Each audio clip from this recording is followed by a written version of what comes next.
Testing.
Okay, guys. How's everybody tonight? We're going to get started here in just a moment. I am your host. Am I a host? Do I host this? Am I the hostess with the mostest? I don't know. Let's see. Oh, I already have this up. Well, cool. Let's see here. Gotta get this plugged in. Yeah, I'm sorry I wasn't here earlier. I had to use the bathroom. I've been really gassy lately, and it's kind of one of those situations where you don't know if it's gas or like, you know, really hot liquid. No, I'm just kidding. That's gross. Um, let's see. Where is the other page? Where is the page? Is this it? There it is. Gotta get it on this other page. Don't have any. All right. Okay. Wait, where is the...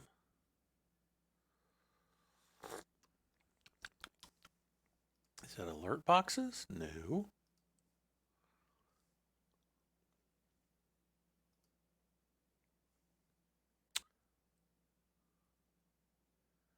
That is... Oh, it's not showing my subscribers again.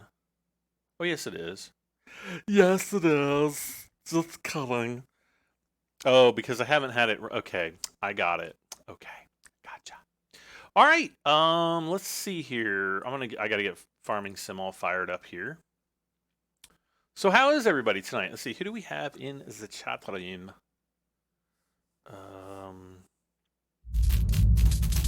Gonna have to reload the page here. Or did I do that already? Oh gosh. I'm just gonna get into game here, and then we're gonna switch into... I'm gonna, turn the video on for you guys, in other words.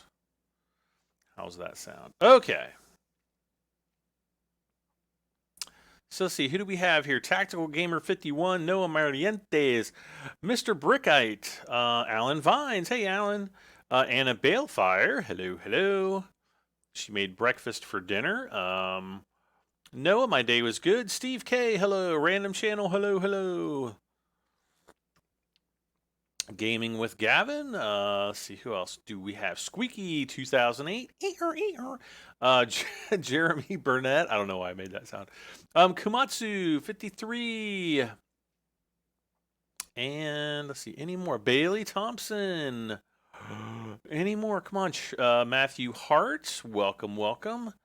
And Heavy Haulage VTC John No. Jono? Okay. Let's see. We got to switch it over. Come on now. Switch. Boom. Midwestern. Oh, and it's dark. And Savvy's planting. That sucks. Oh, it's going to be light fairly soon. No. It's like really dark out. Well, I guess in this short amount of time...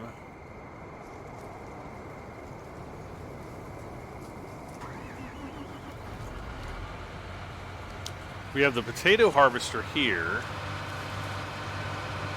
So let's get started potato... Did I just say potato harvester? I meant the planter. Gosh.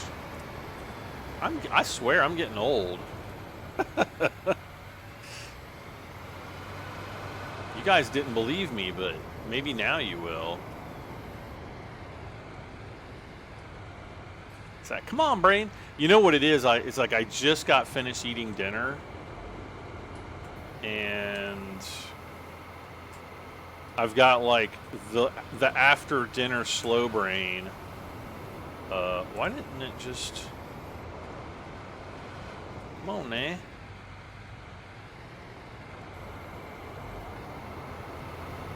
Is it working? Oh. I was on the front extension and not the rear, or the front tool and not the rear tool. All right. hire the worker there. Let's see. Where is our bud of largeness?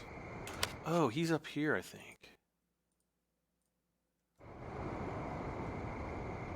And he's almost out of beans.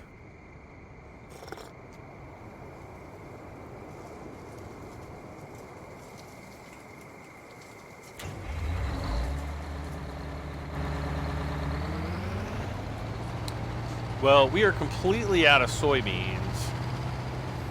And we're out of canola. So I guess I'll probably just plant soybeans and canola again. What do you think, guys?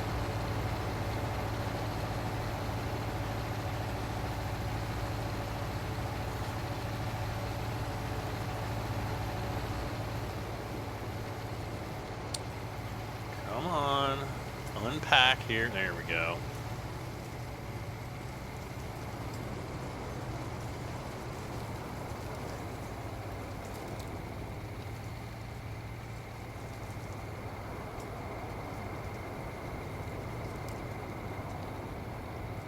So I'm gonna, we're just gonna kind of see what we've got time for tonight. My plan right now is to get as much seating done as I can,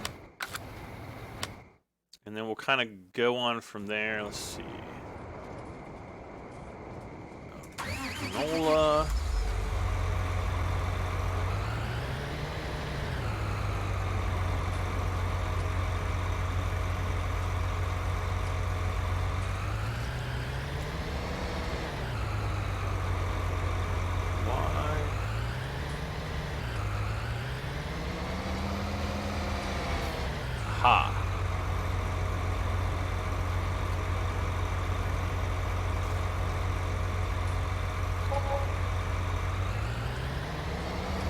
Tactical Gamer says, I wish the Big Bud had more lights on it. Yes, you and me both. Tanner Bro says, hey mate. Hey Tanner, how are you doing tonight?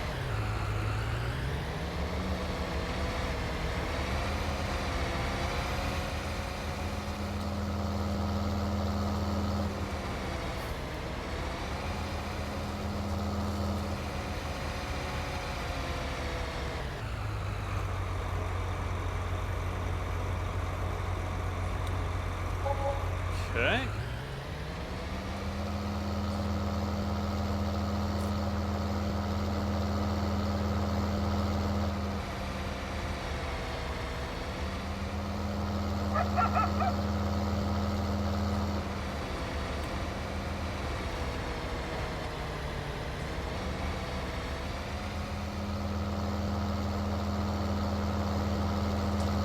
Now, where's my Amazon Condor?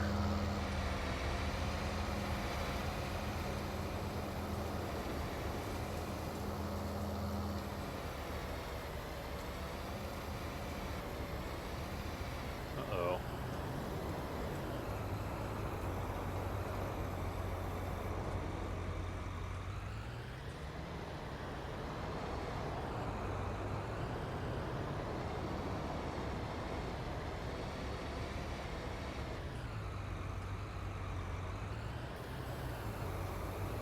All right, let's move forward. I'm just going to drive up past the truck here. Get this planting. All right, hire the worker there. And what I'm going to do here is I'm going to send this down from the top of the field down to the bottom of the field, and then we will we'll take the Big Bud. We'll do the repairs on all the tools and everything.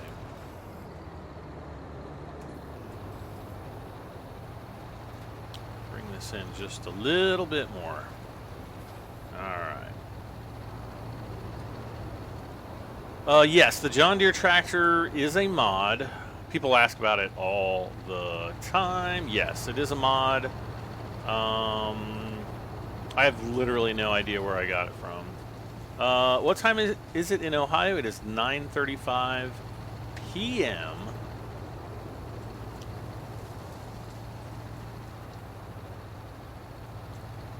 Not to be confused with AM.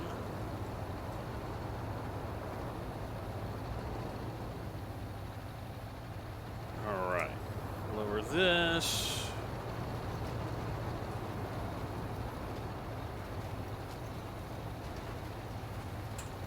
All right, I'm going to hire the worker, and we're going to kind of tab around because I need...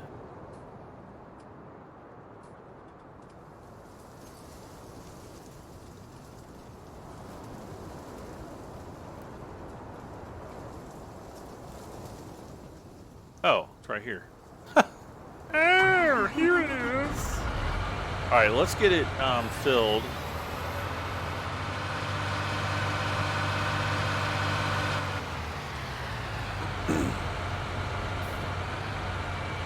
Come on. Oh, I gotta pull up further. Start feeling.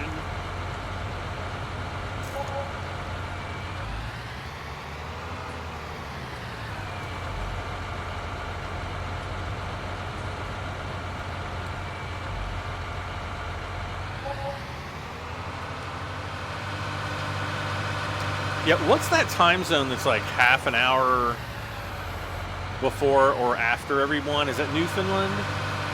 Like, I'm pretty sure it's like in Newfoundland, it's like the time's like a half hour off instead of an hour. Or something weird like that.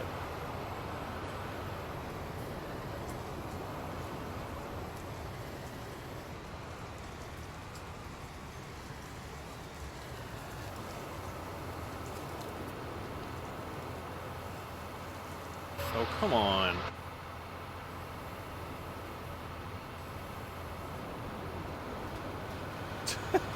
All right, there we go.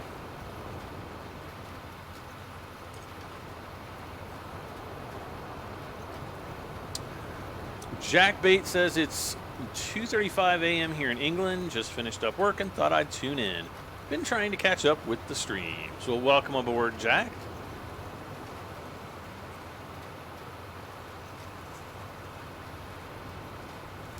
All right, I'm going to hire the worker here.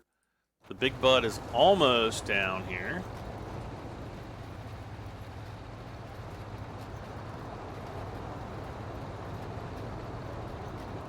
Boom.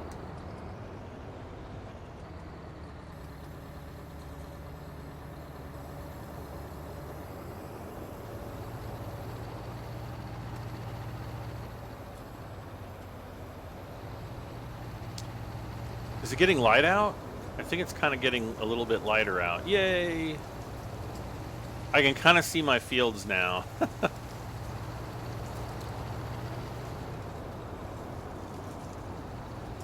Uh-oh. Alright, so that's going to fill up on fertilizer. Let's take over this guy while he's filling up.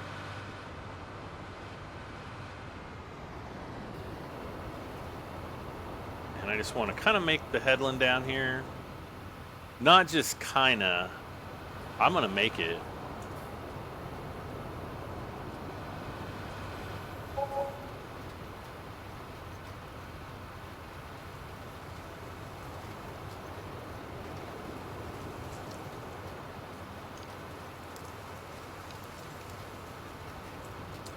Josh Master says, I am watching this and playing Fishing Sim World on my Xbox. I've never... I don't know if I've heard of Fishing Sim World or not. Part of me wants to say that I have, but another part of me is convinced that I haven't. Does that make sense? Just say yes.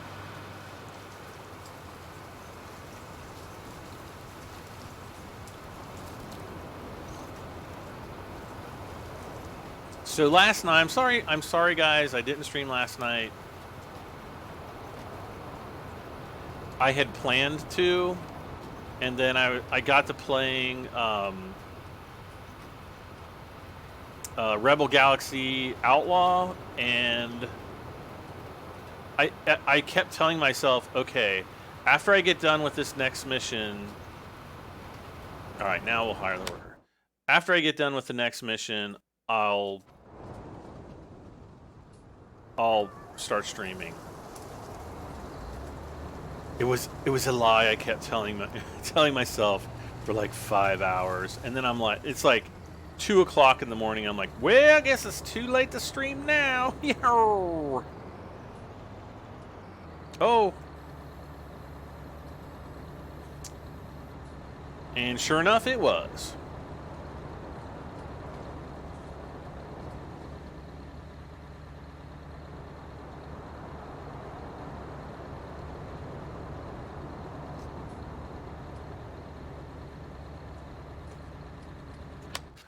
We need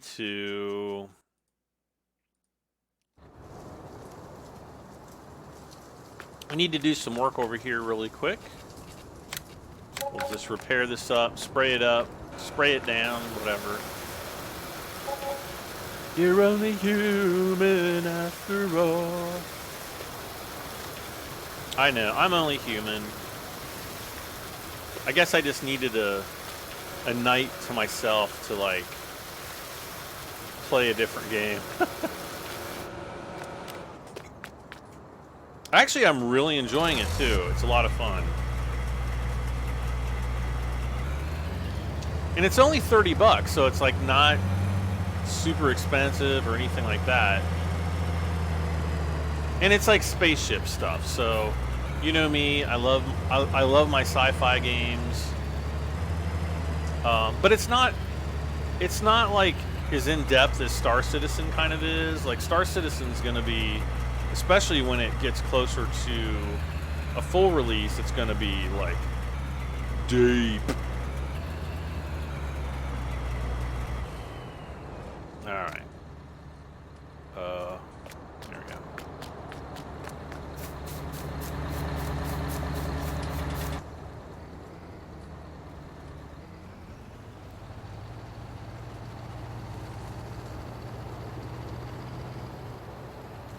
Now I'm hoping that I can, hello. I'm hoping that I can get all of these guys, uh-oh.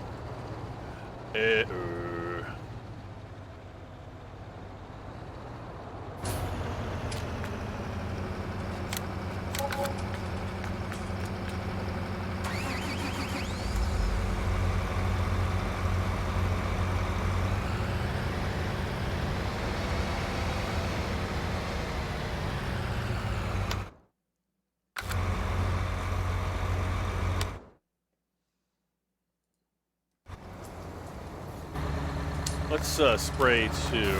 Yeah, I'm hoping that I can fit the other 2 modules to the big seeder here. I hope I can squeeze them all in here. The planter's actually the more important part.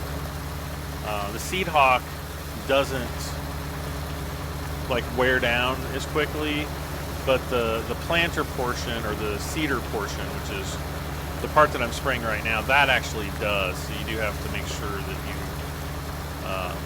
repair that, just for the sake of keeping it clean.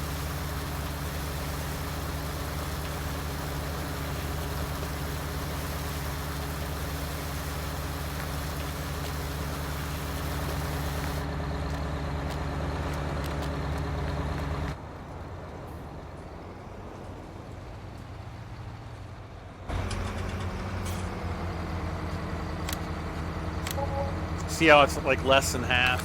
Yeah, I definitely want to repair that. And then I don't know if we need gas. I'm just gonna hit the refill button so we can get a little bit of gas.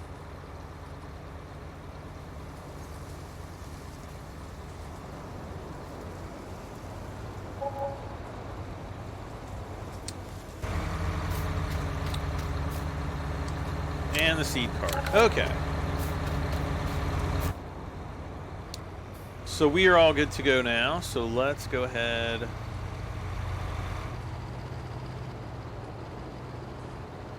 I guess I'll just kind of go out this way. We'll turn that off.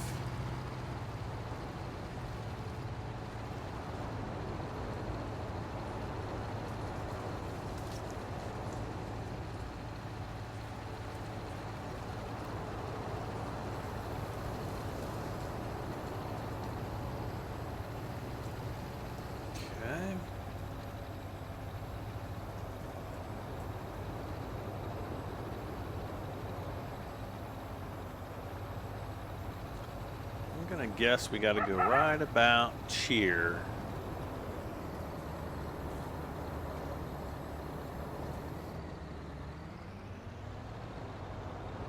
Right here.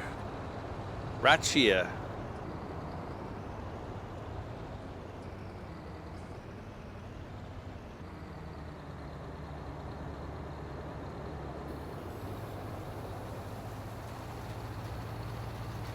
And hire the worker there.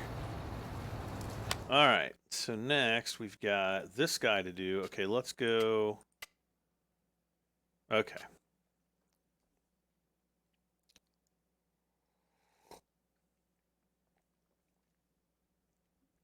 Brad, if you had a thunderstorm today, thanks for it. Huh? No, we had a thunderstorm yesterday. It was kind of a small one. We are, I believe, supposed to have a thunderstorm possibly here in a bit. Yeah, it's kind of rolling in. Wow, that storm has really changed. That is so weird. That totally looks like a big hook echo. It's probably not, because they haven't reported any tornadoes off this storm. Oh, I think it's just the cold front kind of heading our way. I mean, there might be a small chance that I'll run away and then, you know, go fly the drone or something, but I don't think so.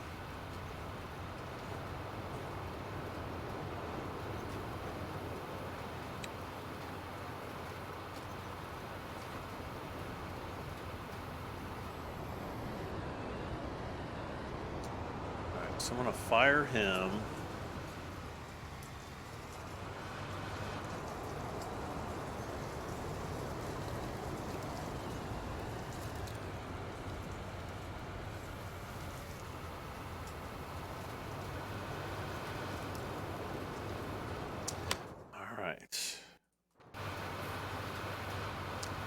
I was just going to say, he's got to be getting low.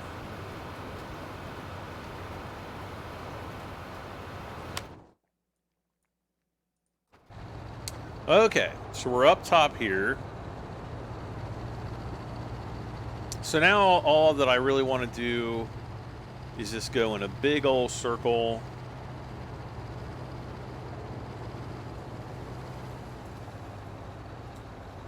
And then we'll kind of keep...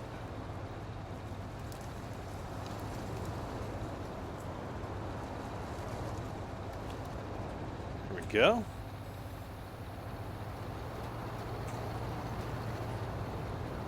Okay.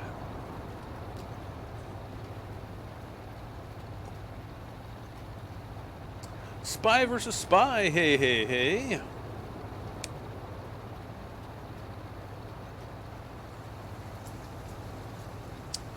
This game is great. Yes. Kind of like one of the, you know, the best, not just best games, like within, well, I mean, like farming is like a great genre to have a game in, but Farming Simulator is definitely kind of like the best of the best when you're talking about this genre of games. Oh man, my random channel says it's almost bedtime. And my coffee's almost gone.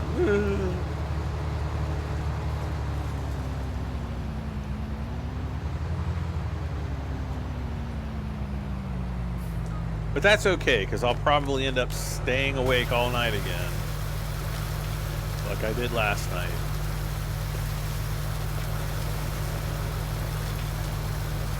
Actually, I think tonight I'm finally gonna finish that DeLorean video so that I can get it uploading either tonight or tomorrow.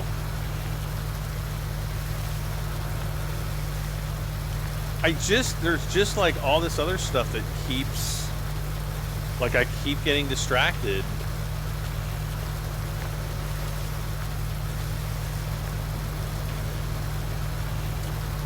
You still play FS17?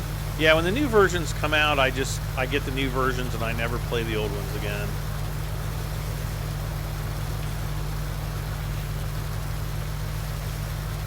Even though people beg me to. Oh, wait a second.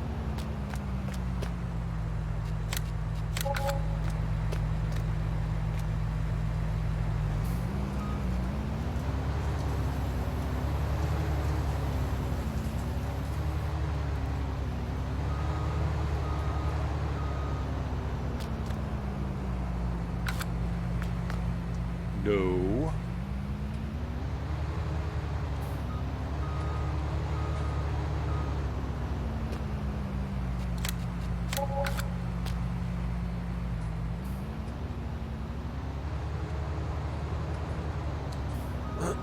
Now we just kind of have to figure a nice, safe place for this guy to hang out.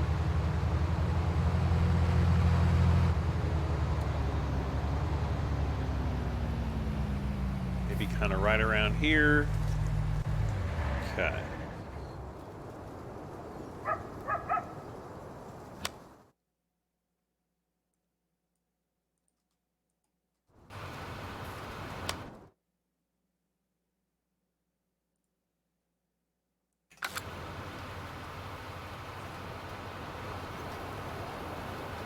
I'm just going to stay on this guy until we run out because he's almost out of seed.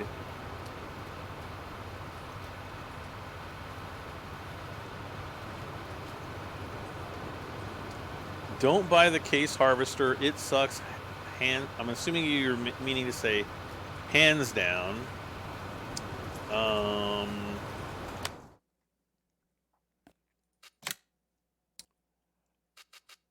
And it's really not bad. So well, this one, but you know, we've got 1,700, or 17,100, 14,500, 14,400.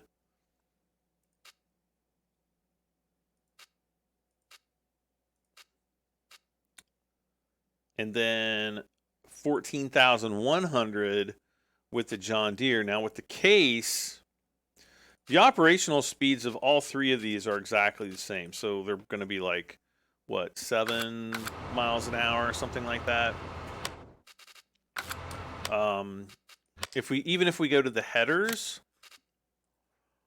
we've got a 45-foot draper on the case and a 45-foot draper on the New Holland. So either one of those combines really is going to be, you know, a nice buy. So I don't know where you're getting that the case is not a good combine. It's actually a great combine.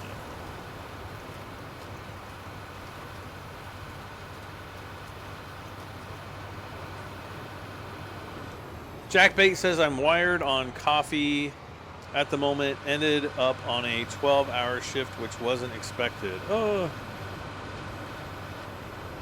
I'm sorry, man. That's the way it goes sometimes, though.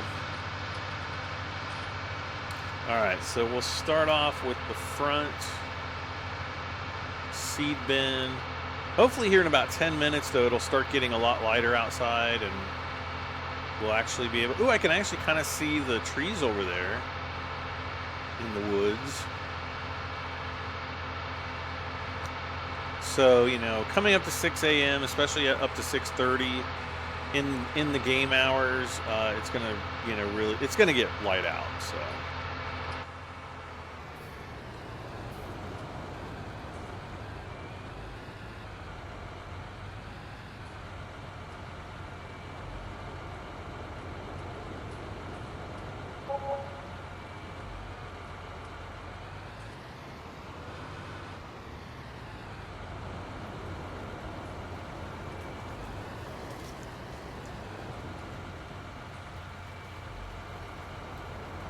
Okay, and we don't even need more fertilizer because we got plenty in the tank right now. So we'll just head on back and start seeding again.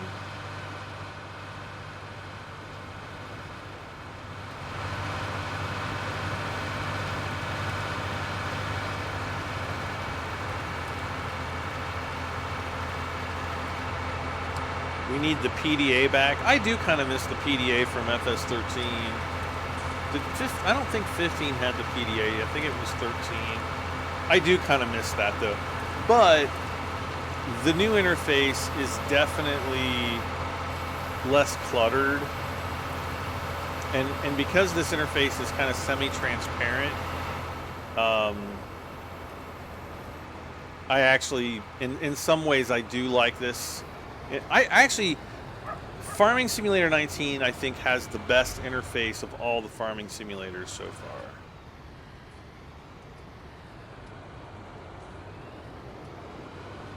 In my professional opinion.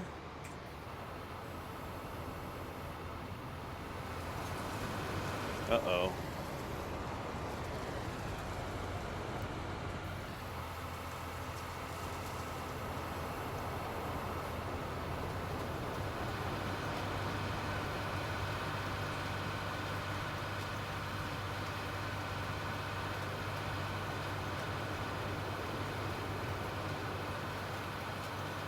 Okay.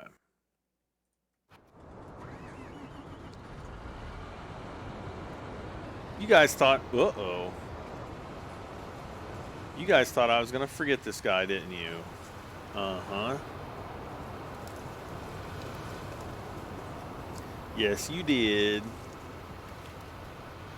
You were like, Brad, don't forget the Condor.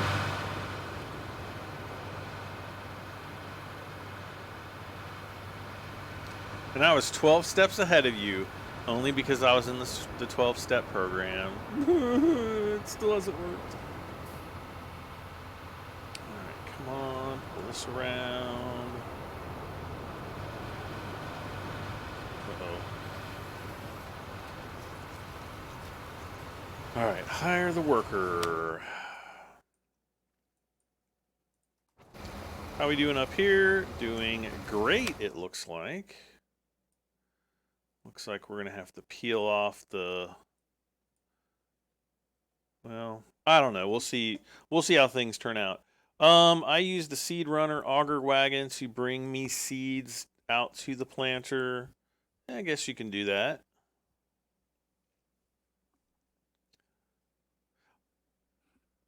I was hoping that I would be able to just hook the auger wagon up to the seeder, but I tried that. It doesn't work, unfortunately. Would have been awesome if it did, though. Super awesome. Let's see here. I bet it looks different on PC too. I got this game on the PS4. Yes, the game does. It might not be as apparent when you're watching a stream, but when you're actually playing the game on a PC, especially one at, well, even at the same resolution. I mean, if both are at 1080p, you can tell a definite difference in graphics on the PC version. It's just a lot crisper and cleaner. The textures are a lot better.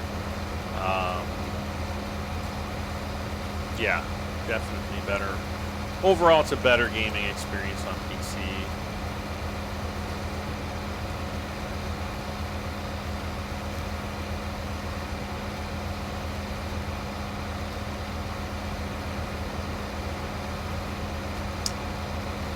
Troy Broughton.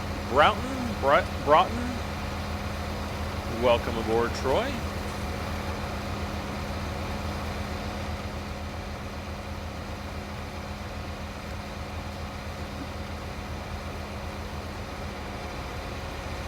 All right. He's turning around. He's good. Okay, so helper F, he's just going to come up and back, probably end out here somewhere. We'll take him, we'll just run him down this field, and then we'll probably, what I'll probably do, I'll probably just take him over and maybe do the headland on this field or something. I don't know, I'll figure it out here in a moment. See, my random channel, good night, take care. The auger wagon, Wait, the auger wagon has an auger going to the wagon by pressing N and an auger out by pressing O. Yeah, I know.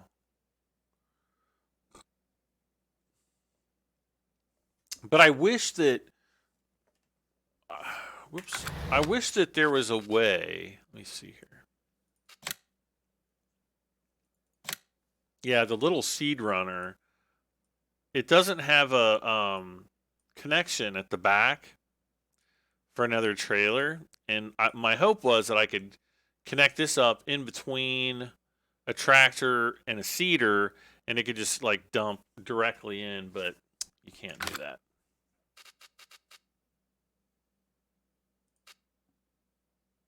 Oh, I keep forgetting that the Homer has this thing. It's like an auger wagon. It holds 25,000 liters. It doesn't look like it does, but apparently it does. Multi-tank.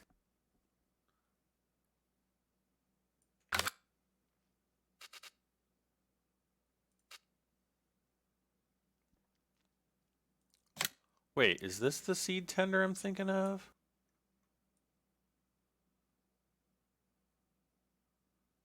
It doesn't look like it. See, it's like I would look at that and I would just be like, like not even know how that works. Horse Titan. Horse shuttle. Okay, so this is for liquid fertilizer and herbicide, which in this version of Farming Simulator only comes as a liquid.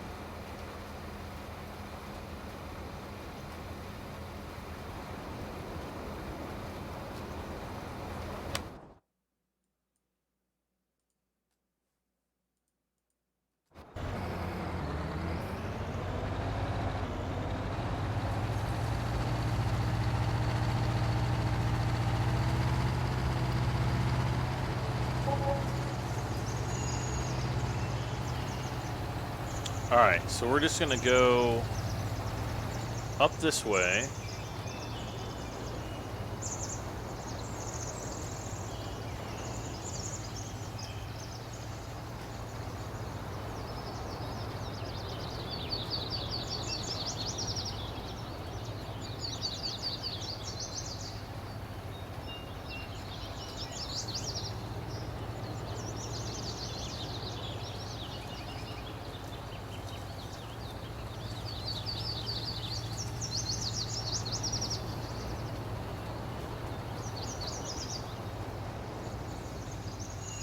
And I'm just going to make a headland down and back with this guy on this end of the field.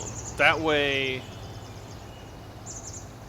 well, that way I don't have to do it later. How's that? How's them apples? All right, boom.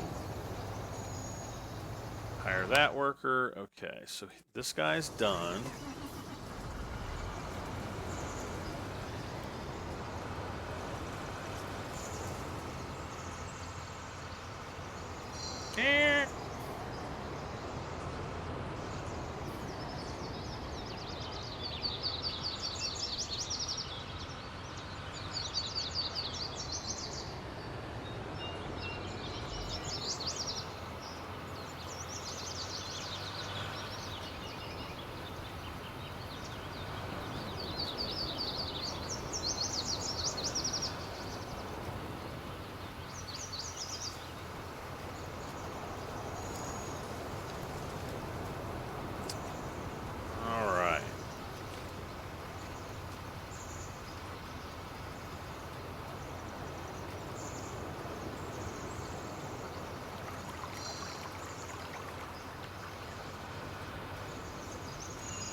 All right, so we're going to come across here, and then we're just going to come down the bottom side of the field, the south side, and then we'll kind of go up along that creek over there. I almost said river, but it's definitely not a river. Kevin Reed. Hey, Kevin.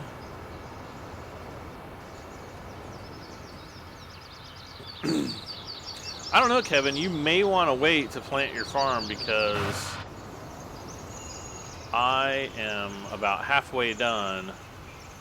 And as soon as I'm done, I'm fast forwarding time. If I could fast forward time. Lots of night birds singing there. No, it's like almost morning. Excuse me. It's like 6:03 in the morning in game, so that's, you know, when you start hearing the birdies.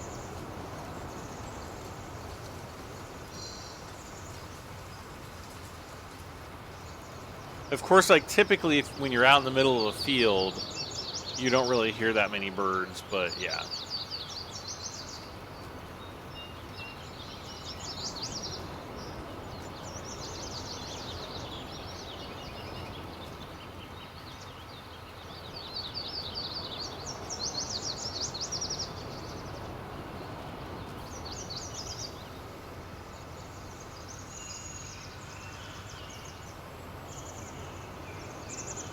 Come on.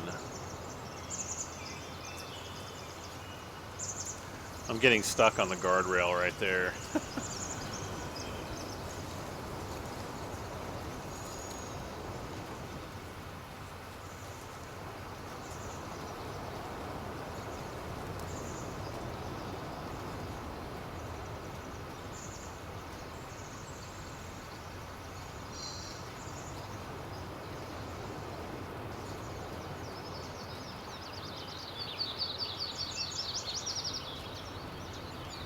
Now I'm really trying to concentrate right here by, you know, following the field contour as closely as I can.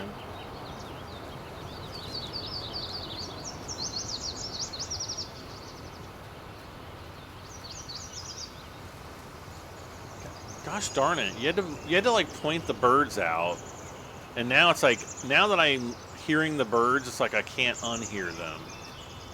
Like, I can't not pay attention to them now. So, apparently, slowly I'm, like, just starting to go insane. Just so you guys know, like, if something were to happen. Oh.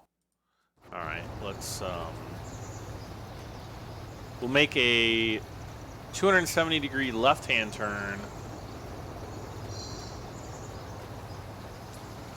And then we'll start seating that way again. High and higher as a worker out.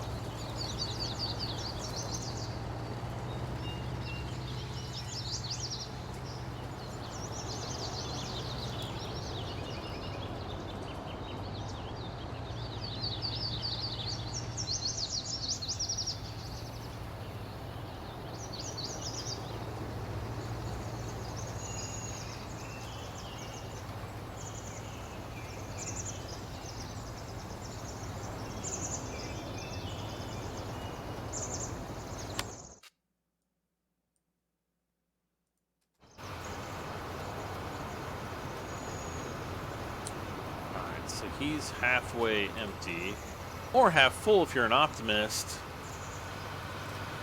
I'm not. I'm totally a pessimist.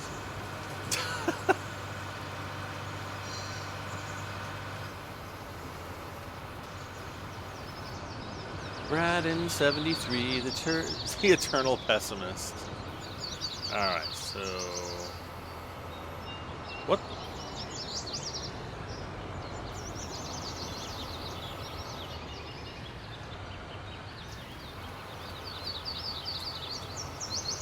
That was weird.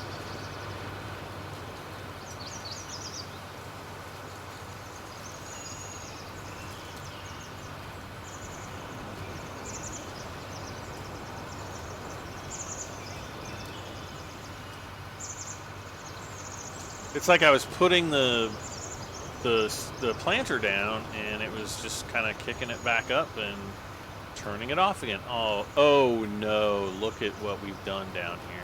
Oh well.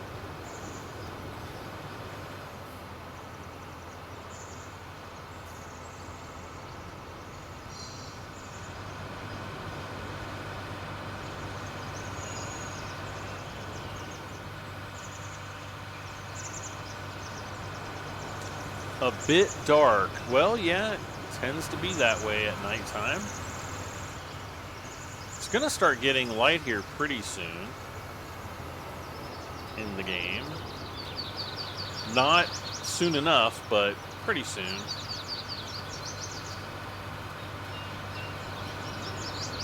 I just don't like fast-forwarding time while I'm seating. That's the... You have really wonky, weird things that happen to your fields when you start seating. Willow River says, "Good evening, late again." Yes, you've been late. It's like the 3rd time in a row. That's okay, I forgives you.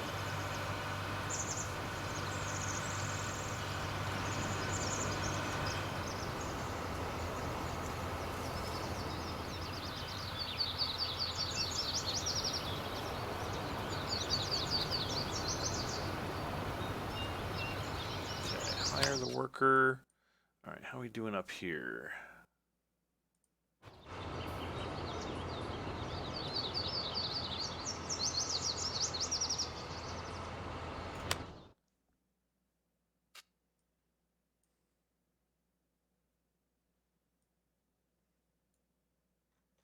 What the heck, did I miss something right there? I can't zoom in anymore. Let's see. What's the next model build going to be? After the DeLorean, hopefully I will have enough time to really kind of sit down with the Millennium Falcon and finish it, finish all the painting and everything. The next model that I'm hoping gets released is Kit from Knight Rider, which is essentially like a tricked out 1982 Trans Am, which is like one of my favorite cars of all time.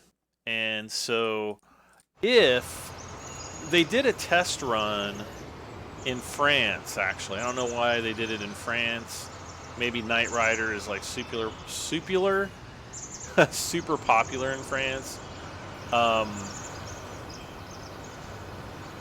But that will definitely 1000% be my next car build. If I can get it, which I'm hoping that it does get released as a full build.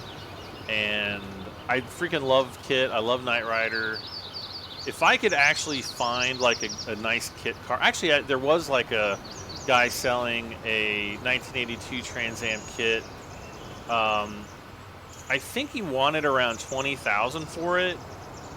It might have been $25,000, which actually isn't a lot of money for a kit like a custom car.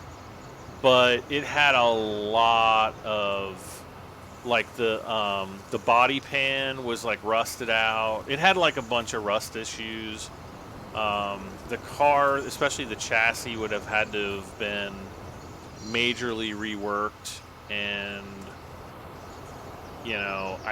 I don't have the facilities to put that kind of work into a car. I mean, I have like a small garage, and like in our like homeowners agreement, it's like you cannot use your garage as a workshop. Like, I don't even know, like if I even went down and like put my 3D printer stuff down there, I don't even know if I could really get away with doing that. But Jake Logan Bach says, "Lol, sad you had to explain who Kit was." Some people might not know, especially like the younger kids. They might not know what like an absolutely amazing show Knight Rider was back in the 80s. And you know what's kind of funny, like every once in a while, like I think I have I definitely have season 1 on like DVD or Blu-ray. I think it's DVD. I don't think I have season 2 or 3 or 4. I've always just kind of wanted to buy a full set of like all the episodes, and I just never have. Season 1 though definitely by far has my favorite episodes. And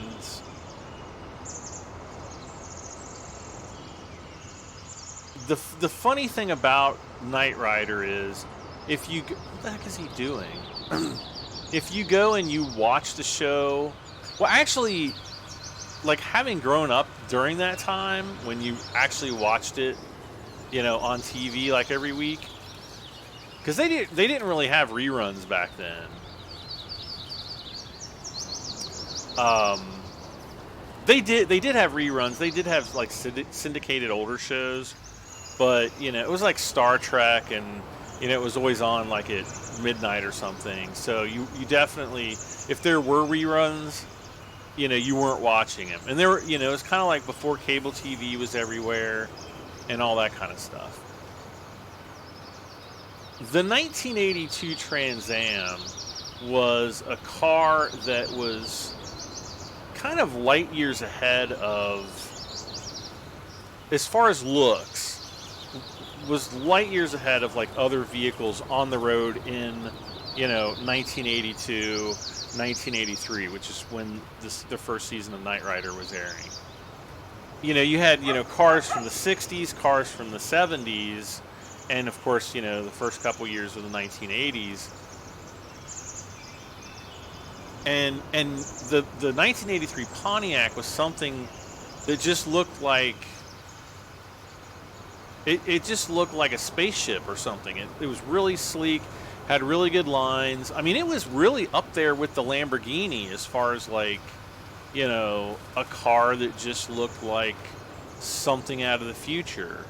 And it was a very popular body design. I think they kind of, like Pontiac, I think eventually went too soft. Like, instead of keeping the body lines sharp, they went for like a softer version of the Trans Am, which I ended up not liking as much, especially like towards the end of the 80s and into the 90s, and even more so like throughout the 90s. I would really love to see General Motors, GM is Pontiac, yeah. I would really love to see them like reboot the Pontiac name. Now there is a Firebird. They actually take Camaros because they still make the Chevy Camaro. Basically, they take Camaros and they modify them to be Trans Ams. But technically, Pontiac's not really too in the game anymore. The problem with the current Camaros is that they look like the 70s. Or I'm sorry, the problem with the Camaro conversions that they're doing into Trans Ams now is they look like the 70s version of the Trans Am. Now, that's a pretty cool looking car, but it's not like that early 80s model. And I think if they went back, if GM or Pontiac or whoever, I think if they went back and they kind of like took that that 82 Trans Am and kind of like modernized it to today and kind of like futurized it, made it kind of like stealth fighter looking in a way, I think they would have another hit on their hands. I think people would like buy it in droves if they had kind of a modern throwback to that version of the Trans Am. I surely would highly consider buying one because that would just be awesome. Will it ever happen? Hell will probably freeze over before it does, but you know, it's not for a lack of trying. That's all I gotta say. All right, so this is going okay. It is going okay. Yay. Just Gambino, what's going on? And let's go get some pizza and some spaghetti. No, I don't know. Construction quality was suspect, though. You know, construction quality is always suspect on like all new cars, or even cars that have been around for a while. I mean, look at the Fox body Mustangs. Boy, those things were out for what? Over 15 years, and they really never got better. Trust me, I had one. I know people that, matter of fact, like one of my best friends growing up, he absolutely loves Fox body Mustangs. And, you know, bless his heart, he might not be playing with a full deck, but You know, to each their own. Everybody has varied tastes. I'm not going to argue with that.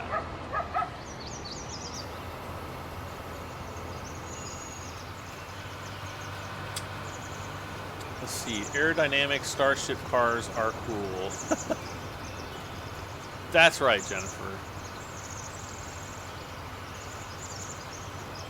But that car in particular, just like the 1982 Trans Am, when it came out, it looked like nothing else on the road. It was a car that pretty much everybody could buy. It wasn't like, you know, super expensive to buy, you know, in comparison to other automobiles at the time.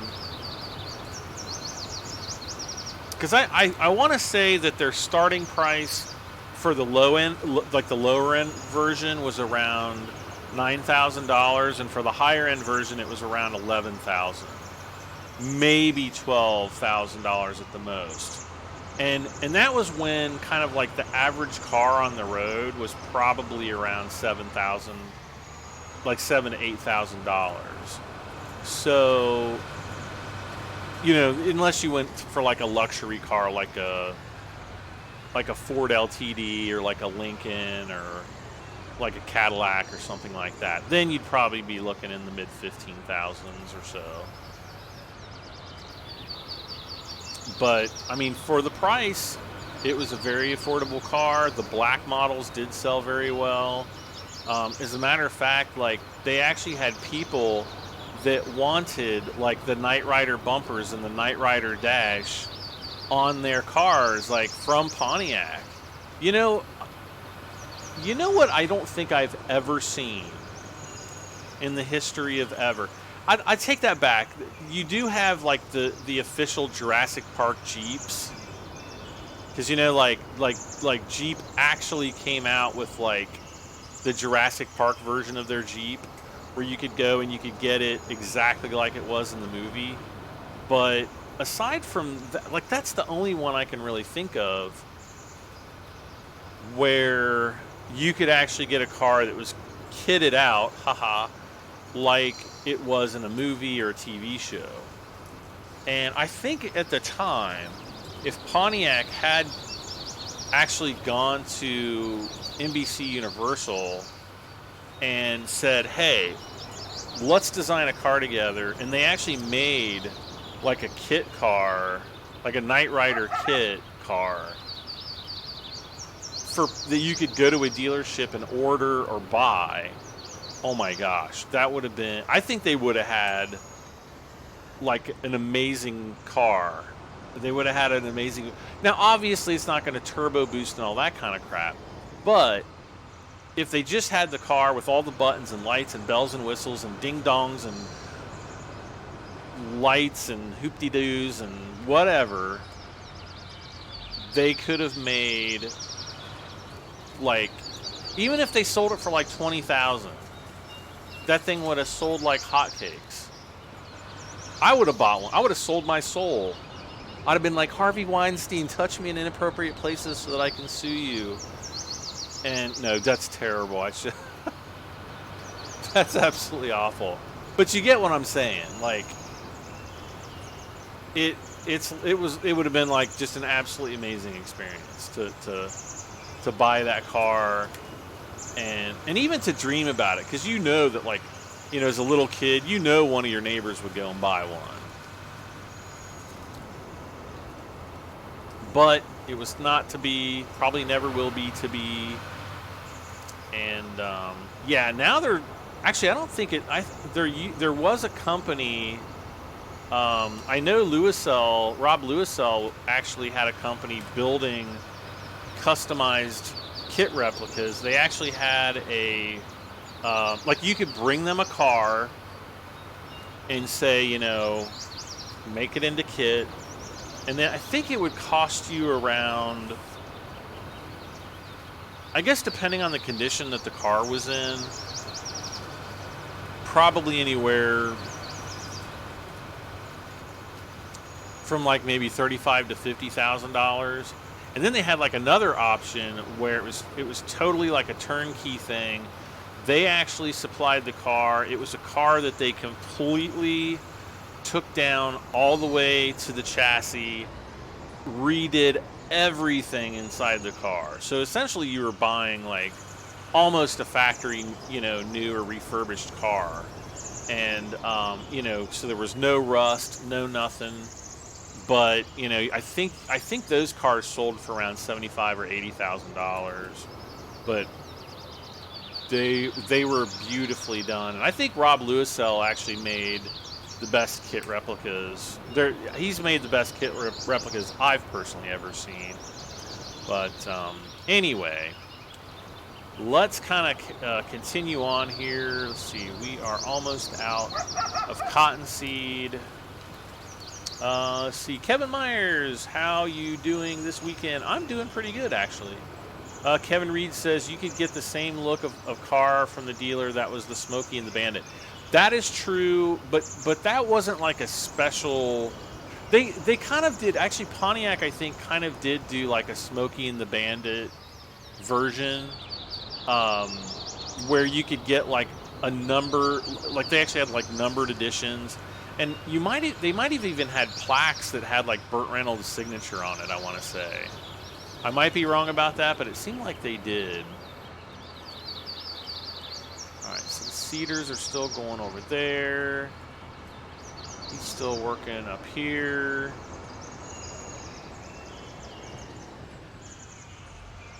But oh my gosh, you guys, I could totally buy that car. I'd be like, there, oh my gosh.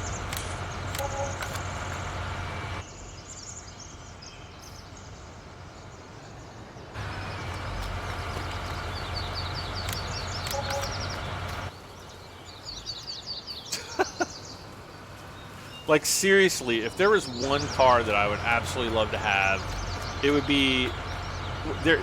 It would either be like a really nice kit replica or a 1982 Trans Am Recaro with the tan interior, not the one with the black interior. And the ones with the tan interiors, I've seen like probably in the last 3 years. There's one for sale that was supposedly it was owned by Burt Reynolds, and the last time I even got a price for it, they wanted, I think, like $100. It was over $100,000. I want to say it was like 120 or 125,000. Now that Burt Reynolds is dead, it's probably like gone up to, I don't know, who knows. But that car's sat on a showroom floor for years and years and years. It's not worth that kind of money. I would be absolutely shocked if anybody actually were to pay that kind of money for that car.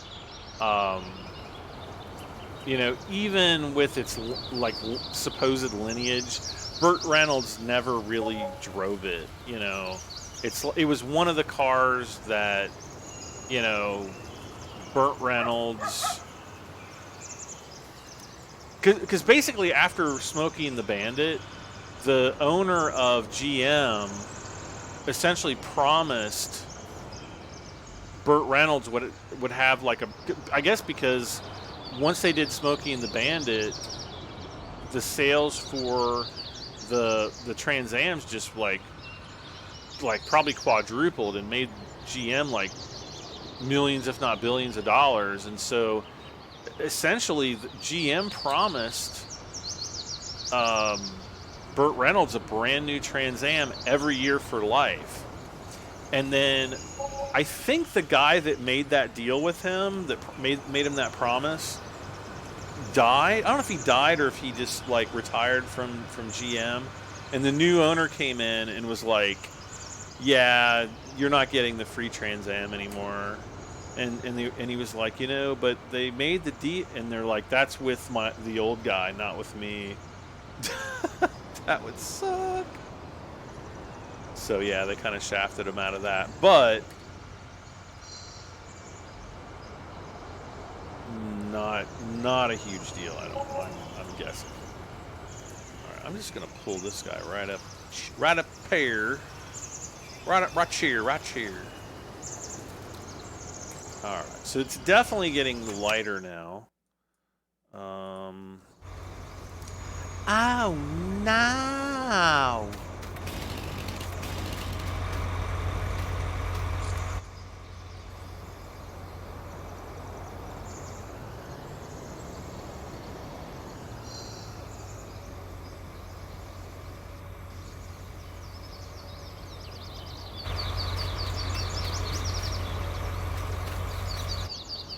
Oh, this guy totally stopped. Okay.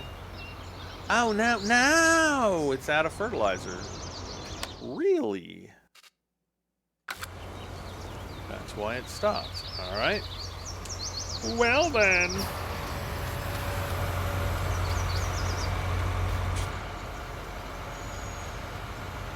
Well, this one still has plenty of fertilizer, so we'll spread these broken wings and learn to fart again. Wait. Wrong lyrics. Totally wrong lyrics. Awkward.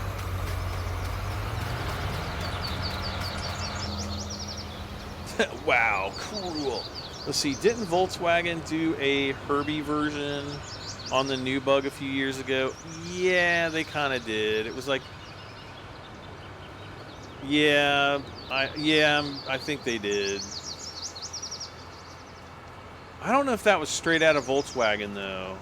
I want to say it wasn't, but I could be totally wrong. I don't really pay too much attention to Volkswagens, but anything you want to see in Farming Simulator 2021?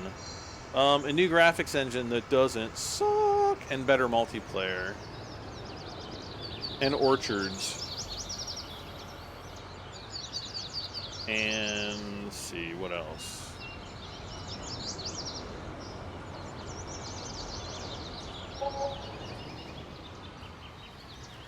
And like smartphones in the game that you can like pull out and play Pokemon Go on. No, I'm just kidding. That would be a terrible idea.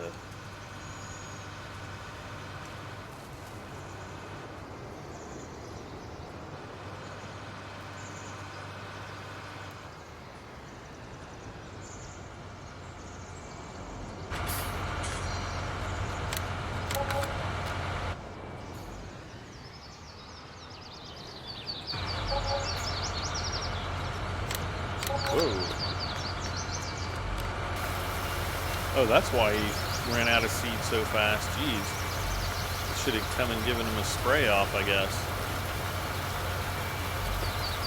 In other news, I'm eating duck sauce, says Savvy Alec. Well, you're just like sitting there eating the duck sauce by itself?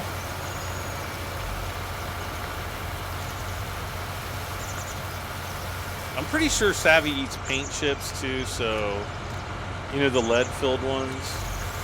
He likes the lead ones because they taste better, I think. They're more flavorful. Willow Rivers. No, I'm totally kidding. I totally don't want Pokemon Go. I've never played it. I have no intention to. Totally kidding. Oh my gosh. No!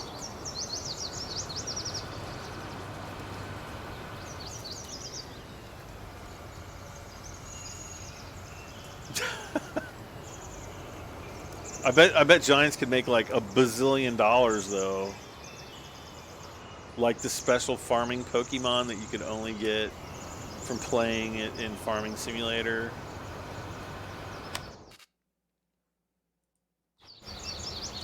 Wow, this guy was pretty smart. He came down and actually started this all by himself. Aww. All right, so he's going that way. 98, 99 are done. 100 will be finished fairly soon. It's going to finish down here. We got these 3 little things to hit. I'm going to sneeze.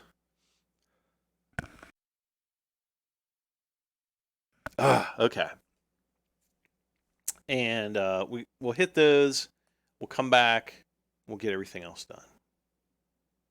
Sound like a plan? That is a plan. Blood praise Pokemon Go every day. Sorry. Oh, that song. When you get it stuck in your head, it's like not even a 12-gauge shotgun can get it out of your head. Nick Down says, hey, I just started playing Farming Sim a couple days ago. Any big tips? Yes. Number 1, go to the main menu, play all the tutorials. And then my next big tip is right here on this screen at the very top. Now this is on the multiplayer server, so there might be a few extra icons. But this little, it's like the paper with the the info tab on it. Go here. This is your help menu. This kind of tells you how to do everything. But the really big one is improving yield. The improving yield tab. Read it, memorize it, do everything that it tells you to do.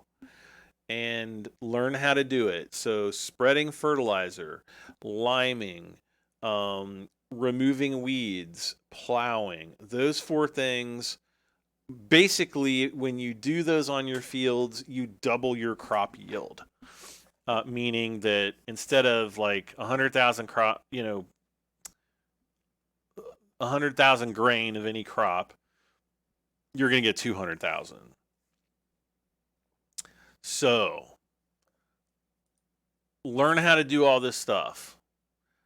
Learn it again, and never forget improving yield right there. That tells you exactly how to do it. And then you can go, you can be like, spread fertilizer. What in the monkey is fertilizer? I have no idea what fertilizer is. Why should I care about fertilizer? Well, I'll tell you why. Because if you go down here, there's manure, that's a fertilizer. There's slurry, that can be used as a fertilizer. There's, forestry, let's see here. Here's your fertilizers, talks about fertilizer. Yeah, here's the digestate, that's basically poop. Lime and herbicides, how to use those on your fields. Manure and slurry. So there's tons of really good information on all different aspects of the game. So, weather forecasts, the train, if you've got maps on your, or trains on your map, sorry. Yeah. Whoops.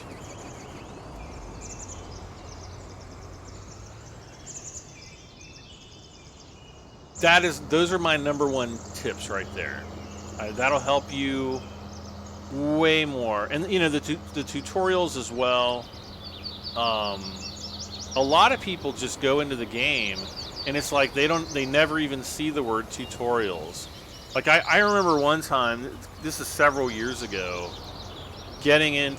almost getting into a fight with somebody over like whether or not Farming Simulator had tutorials. I'm like, do the tutorials, and they're like, there are no tutorials. I'm like, there are tutorials. Go find them. They will be your friend. And they're like, no, it doesn't have tutorials. I was like, go find the tutorials. They're like, no. And I was like, find them. And finally, they went and looked, and they were like, I feel like a gigantic idiot. And, the tutorials are condensed versions of planting and fertilizing and, whatever, forestry stuff. It's all really good information, and just by doing the tutorials, I think even doing all of them like back to back will take you like an hour tops. Maybe it's 2 hours. Anyway, if you plan on playing Farming Simulator a lot, it's time well spent. Let's see. Savvy Alloy says, I'd rather eat paint chips than play Pokemon Go. Whatever. You were playing Pokemon Go like a year or 2 ago, and it was all popular. Eating paint chips. Maybe eating paint chips while playing Pokemon Go.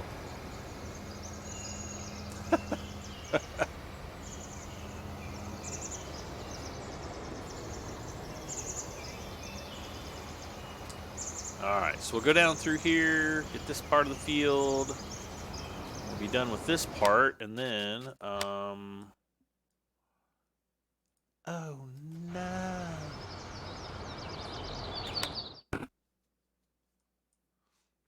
Whoops. Too late, I guess.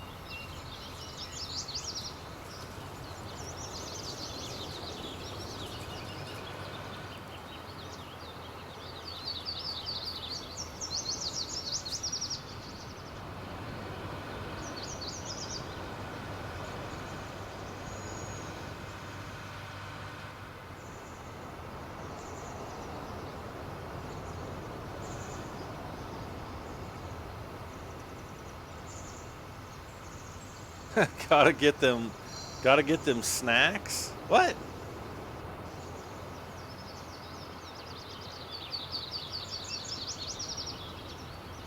I think I've only ever played one Pokemon game ever.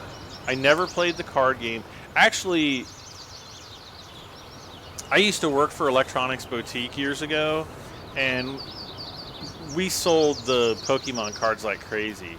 So I kept there was like this big kind of smelly fat dude that used to come in like every Tuesday when we would get our new Pokemon card shipments in, and he would be like, "Can I see your box, please?" And we would put the new boxes out, and he would go bam bam, and he would buy like 4 packs, and then he would always get a Charizard Gold card, and then he would always get like all the foil cards in that pack. And then he would collect. He'd be like, "Yeah, these are worth like, $200 or something like." So I got smart. Like we would get the Pokemon cards in. Like he almost got to the point where he would be standing over our backs. But like I watched him one time, and I figured out like which packs he was pulling out, because he wouldn't really tell anybody. But I eventually figured it out. And so I was like, okay. If I pull out these 4, and so I went to like one time we got a shipment in, he didn't show up, and I pulled all the packs out, and I bought them for myself, and of like I don't know 4 cases of these things, and I opened them up. Sure enough, they had the Charizard was in there, so I had like 4 of the foil colored Charizards. That's the only one I remember. And then, like, we had, like, Dippity-Doo and Pikachu and Hoopty-Doo and whatever else. But I do remember the Charizards. On my lunch break, that like, every week, I would take those cards down to the card shop, like the trading card shop in the mall, and I would be like, I want to sell these cards. And they would give me, like, $200 or $300. One time I know I made like $450 in cash just off of those silly Pokemon cards. And they were happy to get them because they would freaking sell them for probably double what they paid me. Well, maybe not. I don't think they made quite that much, but maybe it was like 20%. I don't remember what it was. It was more than what they paid me. I do know that. But like, where am I going to sell them? eBay, I don't think really eBay might have just like been getting started back then. And then, so aside from that, the only other Pokemon game I've ever played was Pokemon Yellow for the Game Boy Color, I think. And that was it. Boom. No, no, no. No, stop. Man, that just bugs me so much that you can hire a worker and you'd be like 5 degrees off and it'll still work. Oh well.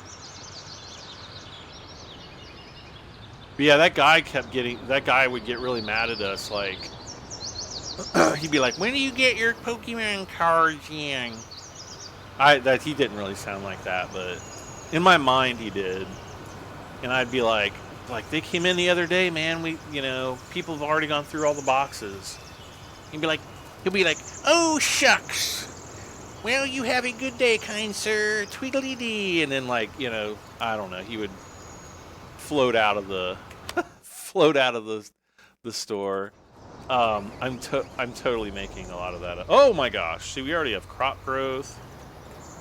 Oh gosh, no hired worker. Why the heck is this growing already? It's not even been an hour.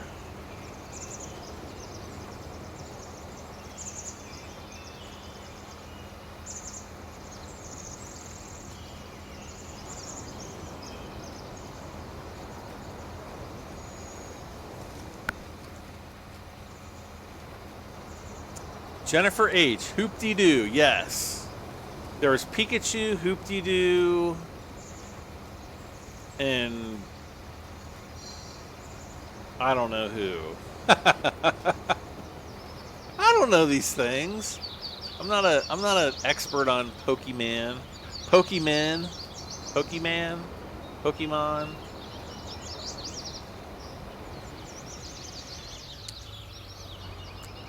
Like what kind of person do you think I am?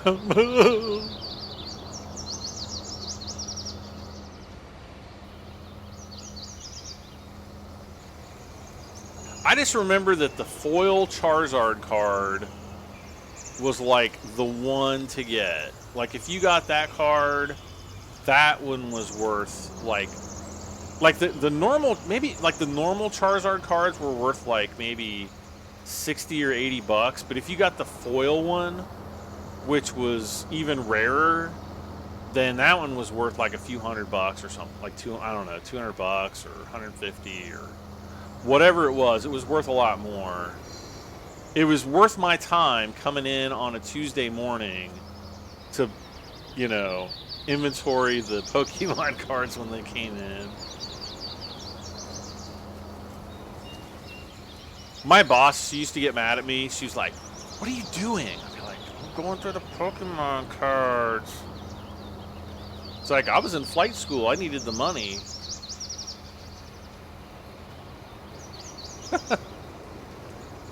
like some little kid, all he's gonna do is like play Pokemon with it.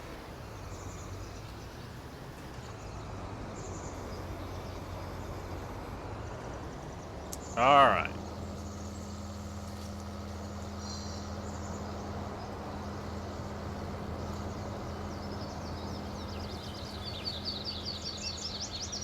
Oh, he's right there. Oh, he's almost done. Okay. Well, in that case,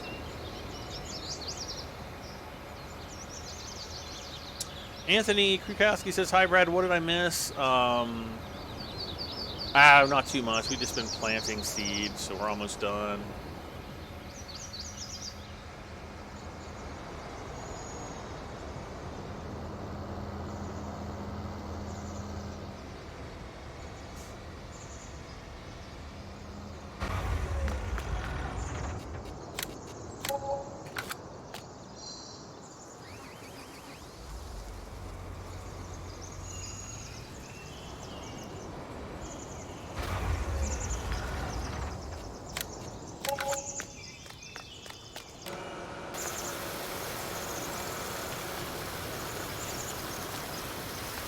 Jennifer H says, "Yeah, my children were into them big time."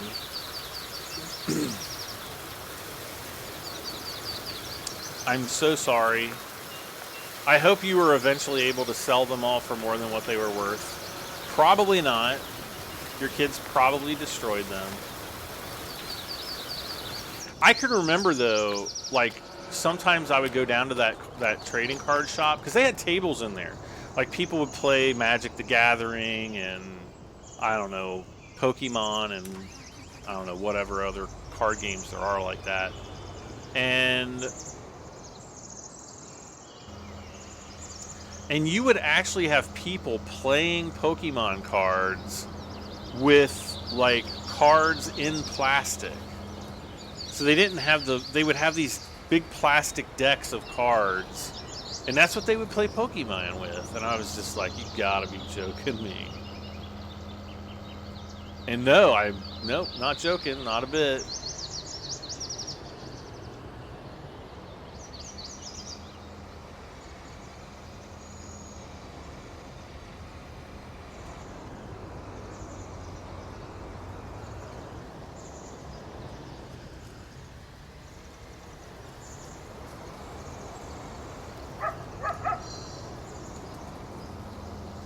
Oh, fart nuggets. I gotta open the top, right? Yeah, there we go. Let's see. Ugly Nah John Deere for the win. Anthony, when are you gonna sell all the ugly John Deere? What?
Yay, the sun is coming up. Thank gosh.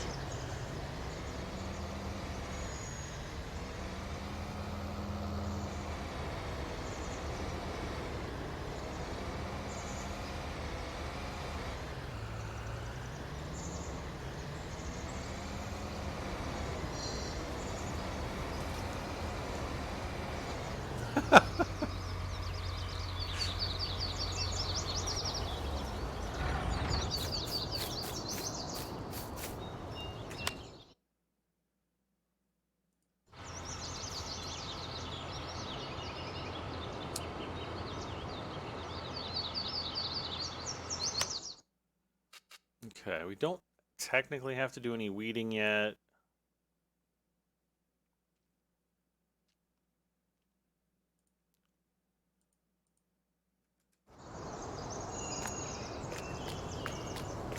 Though I might actually want to go ahead and get started doing it. We're gonna do it.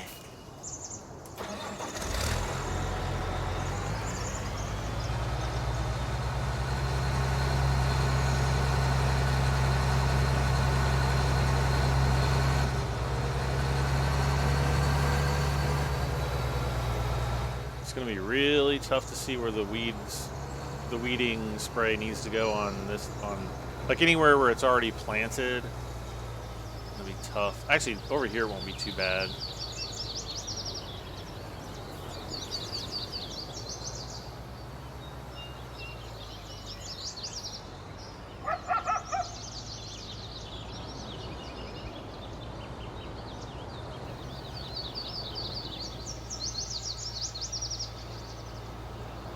So if you look at the right side over here, see how it's kind of changing? See how it's changing the color of the field to being like dark to like maybe a couple shades lighter? Hopefully you guys can see that on the stream. That means I'm putting down the herbicide, and as long as I do this, weeds will not grow on the field. You can do this anytime between planting your crop and the final growth stage. So once your crop is fully grown, you can no longer spray and kill the weeds. But anytime before then, you can. Why did it just get super cold in here? I'm just updating my weather app to see. No, it doesn't really look like we're gonna get any bad weather, I don't think. No. Back off this a little bit.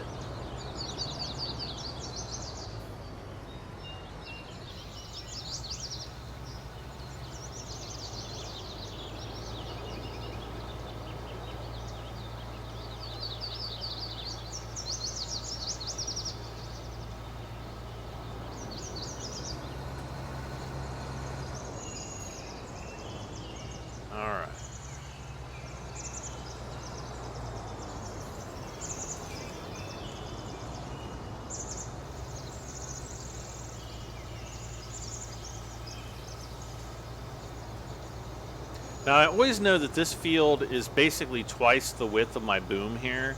So I'll just go right down like this. Boom shakalaka. And we'll get this part done. Hunter Richin says, big fan. Thank you so much, Hunter. And he'll be like, no, I'm sitting in my room and there's a big fan that's blowing on me because it's so hot in here. And I'll be like, oh, okay. Is game more challenging on server time schedule? It depends on how you run your server. I mean, anybody that has admin on the server can fast forward time. I kind of always keep that from everybody on the server because, you know, somebody can come on and turn on the fast forward time, and then other people's crops might not, you might not get your crops not harvested, but fertilized and everything, and then people get upset and things like that. So previously I've left because we were running the Felsbrunn map, which I might actually go back to, because I don't know if you guys have heard yet, but there's not going to be a map in the Platinum Edition this year. I did get that confirmation a couple days ago, I think on Friday. Really surprised. I'm absolutely kind of shocked that they're not doing a map this time, but, you know, whatever. And I don't know if that's going to hurt them. And then, you know, they're kind of like, well, instead of doing a map, we have 35 new vehicles from class to make up for it. I don't know. I always like to have a new map. I don't know. I kind of feel like they cheated a little bit this year. I don't want to be critical of them. I mean, I do enjoy the game, but yeah, I don't know. I was expecting a map. Now we're not going to get a map. Oh no! What happened up here? Uh-oh. We might have to come back. Oh no, I can't see where I put my stuff.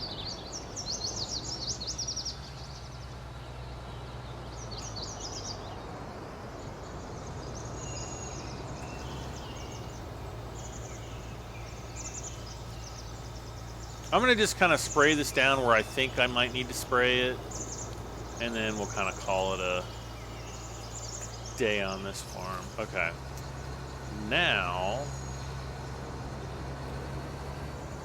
we're still working over there.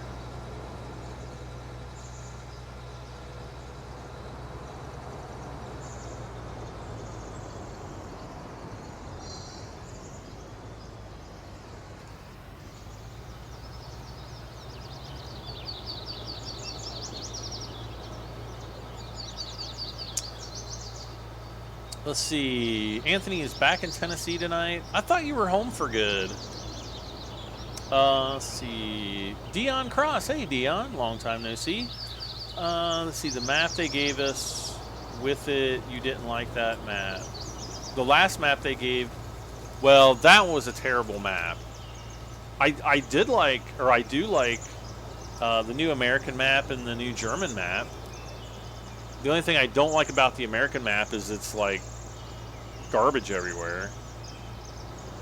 See, Hunter Richard says, I get Farming Simulator 19 for Christmas this year. Awesome. Enjoy it when you get it.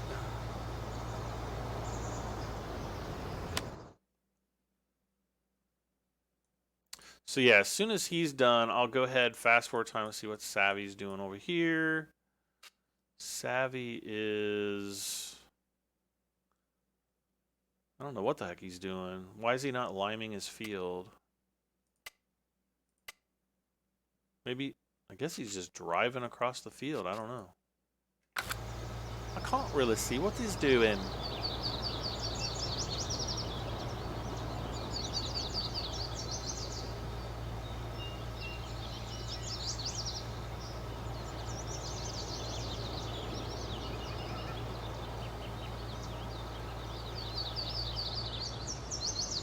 Oh, nice.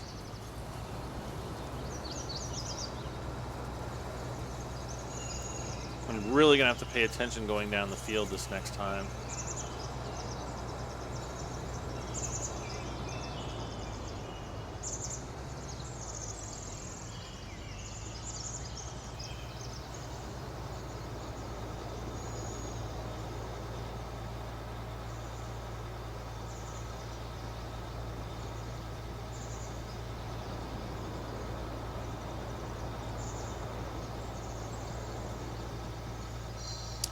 Well, if you're getting Farming Simulator 19 for Christmas, make sure that your mom and dad get you the Platinum Edition, because it will include both Farming Simulator 19 and all the Platinum Edition content, whatever that may be.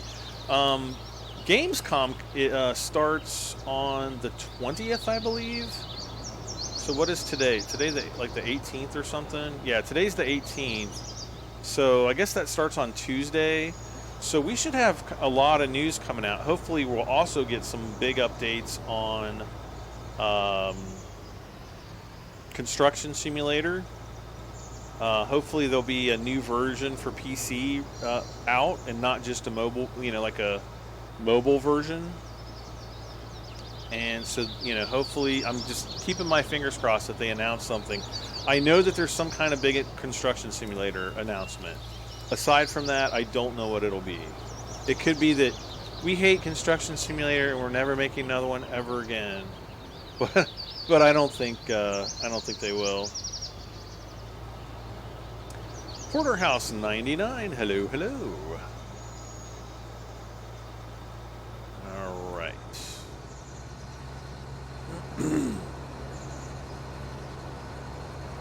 So right about here, might get a little bit of overlap, I don't know.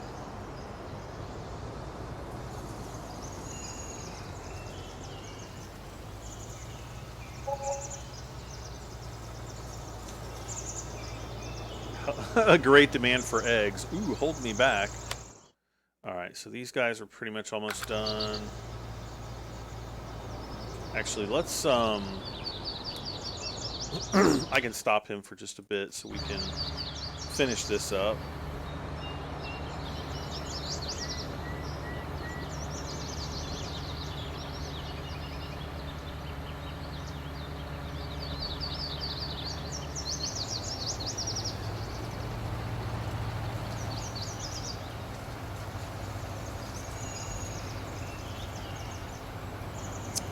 Rieno Dameli, hello.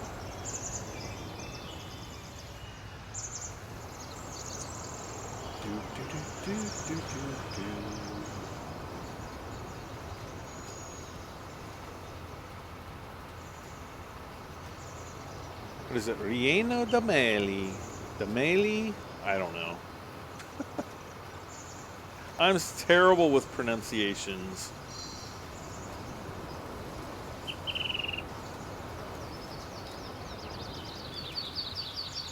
Alright, so we just have to go down here and we'll be done with this line.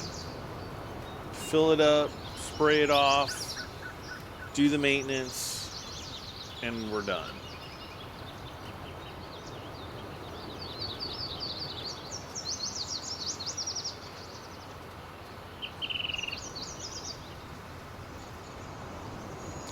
And boom.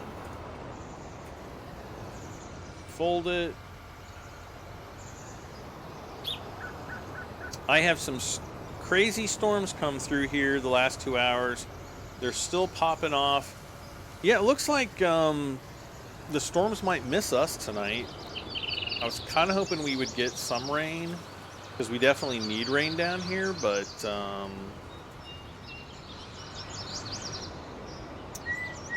whoa. Do I have cotton to sell? No, but I will. Let's see, what's the cotton price right now? Wait, don't sell the cotton yet, because if it's going up, it's probably going to go up to about $2,500. Wait till like tomorrow night to sell it,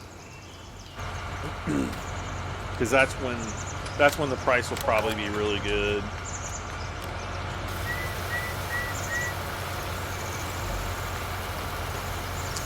Did you get any down in Ohio? I think they're getting some rain. We got a little thunderstorm that went through yesterday, but it was nothing big. And there is some rain going through Ohio right now, but it's mostly kind of like northeast Ohio. And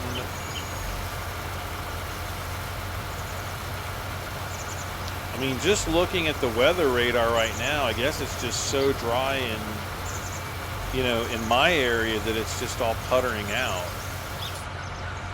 So I don't really expect us to get any more rain tonight. Savvy Alloy says my state is 9 inches above average.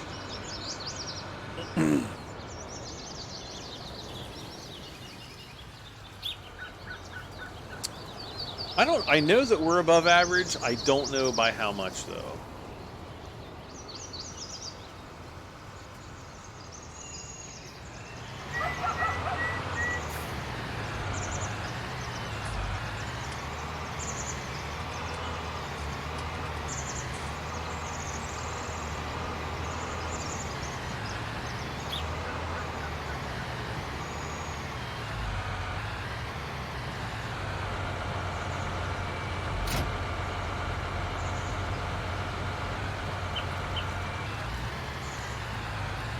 Let's kind of park this guy up here.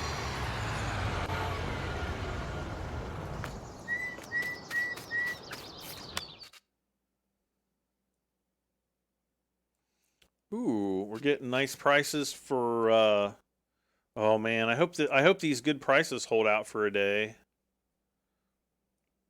'Cause that will be nice.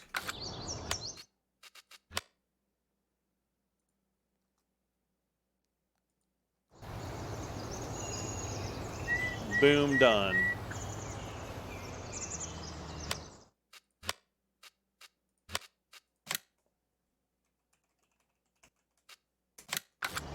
Alright, so now I can fast forward time. If I can fast forward time.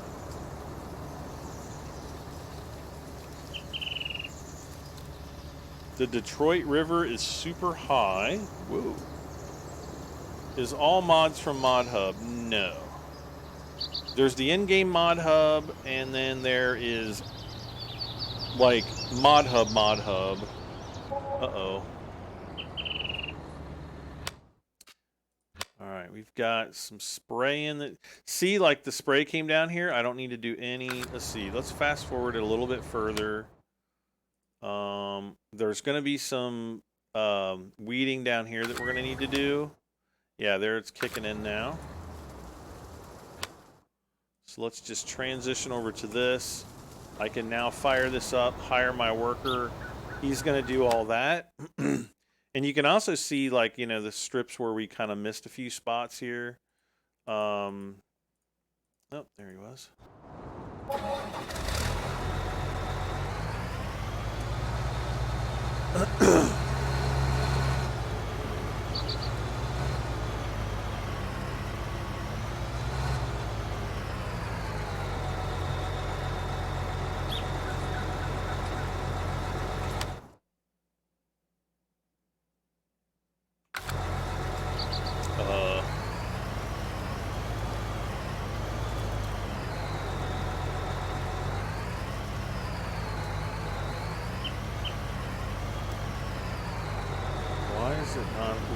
Oh, why do I always drive up to the lime tank when I do that? Like every time.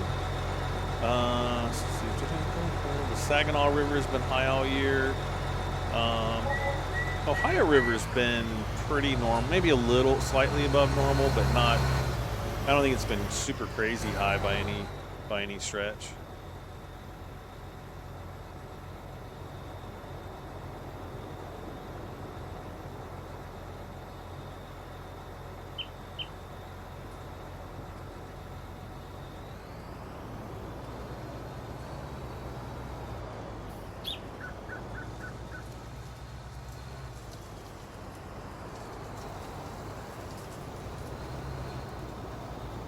Okay, so now we're just going to run up.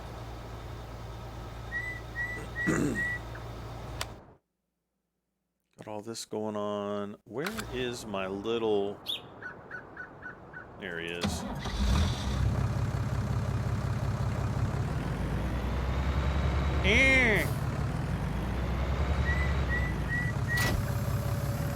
Gotta pick up the weeder, don't I?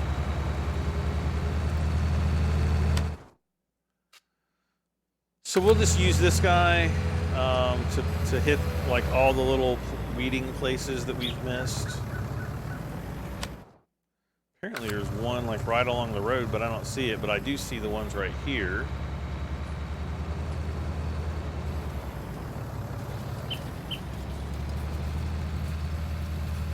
I mean, this isn't... These little strips of weed are more just for my own personal OCD than they are for anything else. We're going to be able to...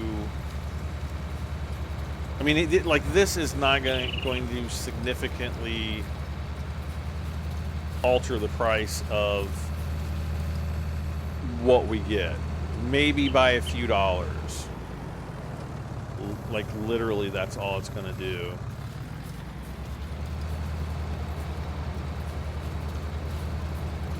I'm thinking that this area, I don't know. Yeah, that's where the weeding needs to be done. And I'm just doing this manually. I'm not hiring a worker.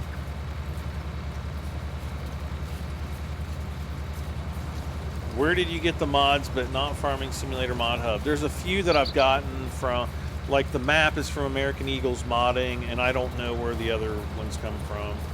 A lot of times people just send me files like on my Facebook fan hub, or you know, they'll post link, you know, direct links on my Discord, that kind of stuff. Whoops.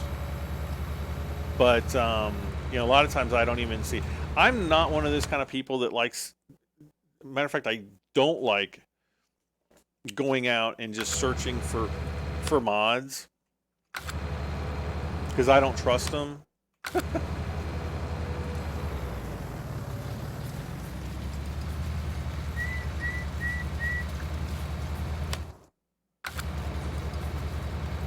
I can kind of see just to the right there. See how there's kind of like those darker colored plants?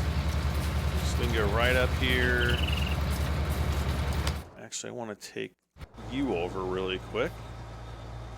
No, stop it.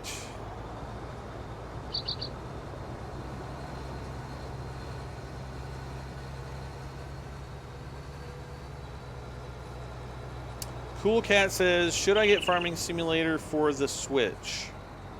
I've never played any sim. I'm kind of scared it'll be too confusing. I mean, I can't tell you yes or no. I think most people can grasp Farming Simulator fairly quickly. I think there's enough videos out there now. There's literally hundreds of thousands of hours of people playing Farming Simulator on YouTube, I'm sure. That, you know, and I don't know about Twitch. You know, could be that Twitch, there's not enough Twitch videos, or not Twitch, Switch. It's Nintendo Switch, is that right? There might not be a ton of videos out for that platform. I don't know. But it's not really an overly complicated game. I don't know if the Switch version has tutorials. Who else? It seemed like there was somebody else in the room earlier that played the mobile version. I don't remember who it was. Does anybody else here play the mobile version of Farming Simulator? And if so, are there tutorials on the mobile version? Because I don't know. I can always, you know, if I had a mobile device that was powerful enough to play Farming Simulator, I could definitely, you know, get a copy of it from Giants, but I don't, so I don't bother asking for one. What am I playing Farming Simulator on? My custom-built PC that I built myself. The specs are down in the video description if you want to see what I'm running.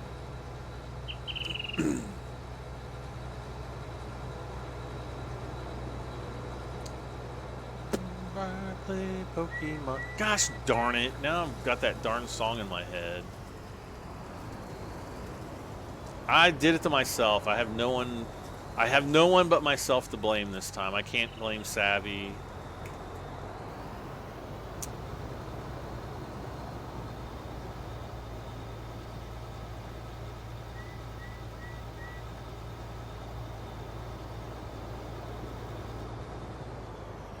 Okay.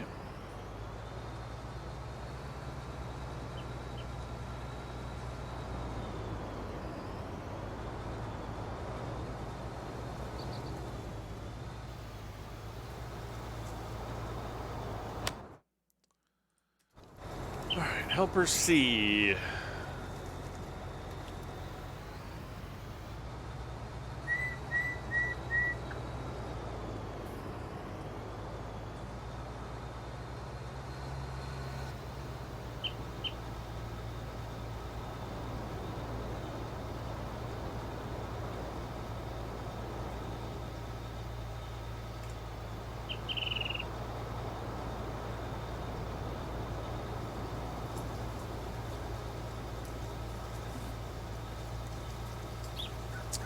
What is my favorite song? I don't really have one. There's too many. people always ask me, like, you know, if you had like one song that you had to listen to from now until the end of, you know, your life, what would it be? And it's like one of those, you know, rhetorical questions that doesn't really, I mean, it's entirely rhetorical. It doesn't really have any practical meaning. And to be honest with you, I don't think that I could stand any one song from now, you know, for like ever. And I know that's not exactly what you're asking, but favorites change. Like one week you might have one favorite song, the next week it might be something completely different. And I don't really listen to a lot of music. You know, most of the music that I enjoy is from like the, you know, the 80s, mostly 80s and 90s, like kind of early 90s. And there's some other things that I enjoy from, you know, the 2000s. Not too much in the last 10 years, though. Not too much at all, unfortunately. Okay.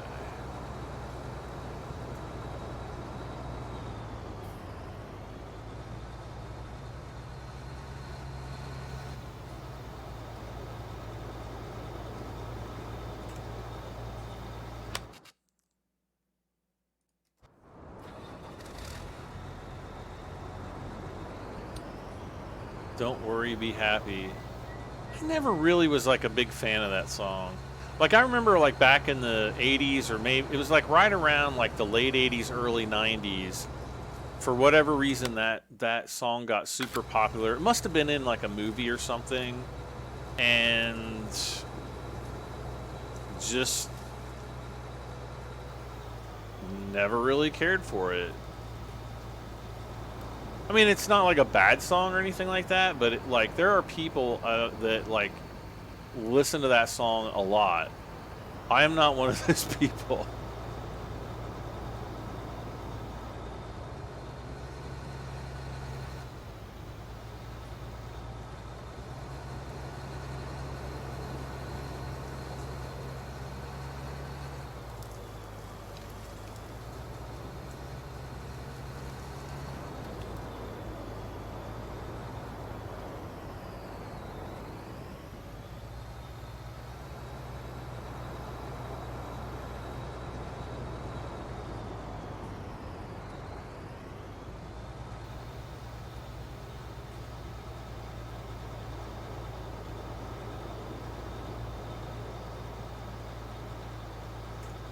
All right.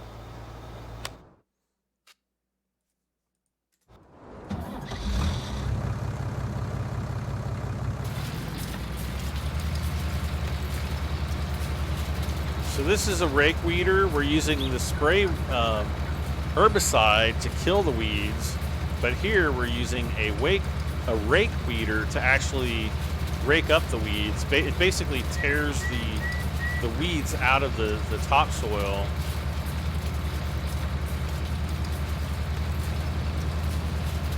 I think there's like a little spot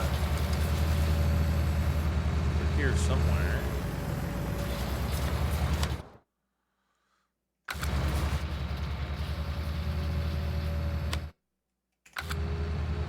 I didn't even get it.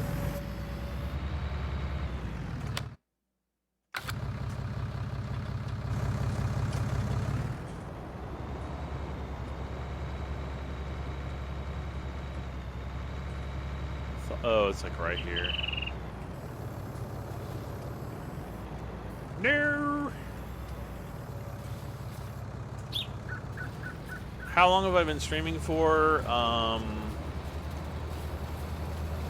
Tonight or like throughout my YouTubing career? Tonight we've been going for a little over 2 hours.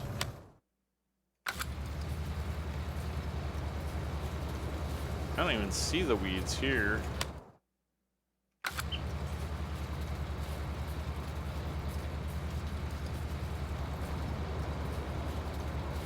No, isn't that the song that became popular because it was a song that they got busted for lip syncing to at a concert? No, that was Milli Vanilli.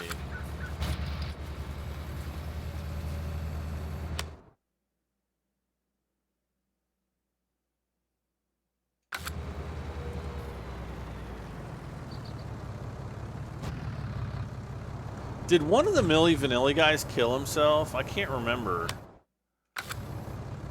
Like, I want to say that one of them did, but they're both pretty much out of the limelight after that whole fiasco.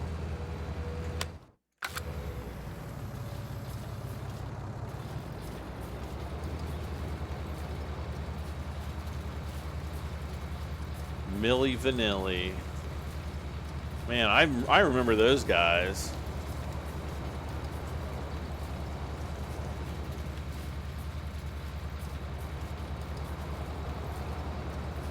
Like, I remember when those guys were, like, big.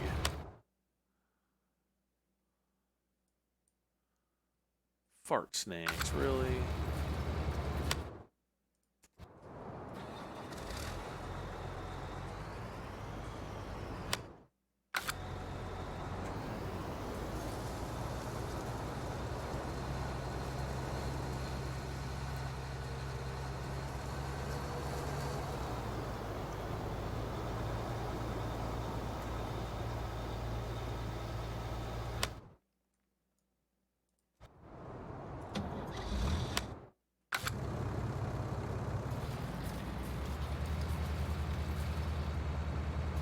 Come on now. They attempted to lip sync every song. Well, apparently, like, after a while, after they did it so much, and they were around that music, they could eventually sing it. But when you would listen to them in interviews, I mean, you know, they had really, really bad accents, and you just knew that they weren't legit. I mean, it doesn't take much to put two and two together and think something's not quite right here. Yes, they did finally admit to lip syncing, and I can't remember, they actually brought the guy out who originally sang the songs, and I can't remember what he looked like, but, or I don't know if it was one guy or two or what.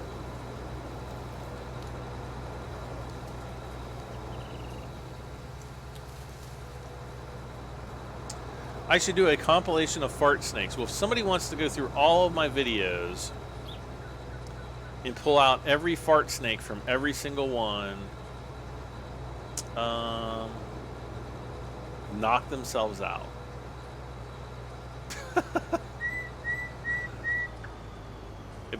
It would basically be like, fart snakes, fart snakes, fart snakes, fart snakes, fart snakes, fart snakes, fart snakes, fart snakes, fart snakes, fart snakes, fart snakes, fart snakes, fart snakes.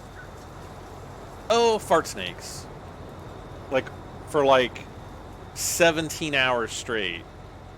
Because that's how many times I've said fart snakes. Plus all the fart snakes that I just did say.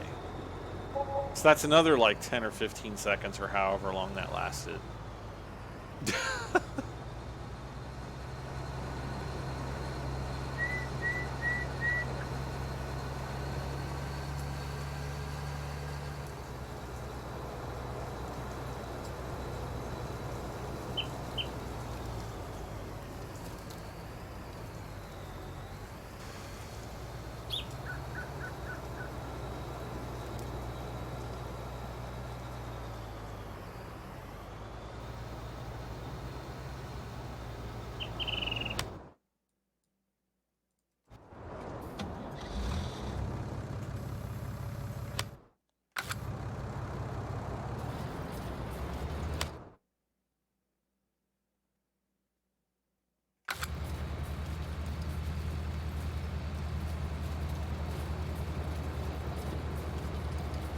Somewhere through here there are weeds.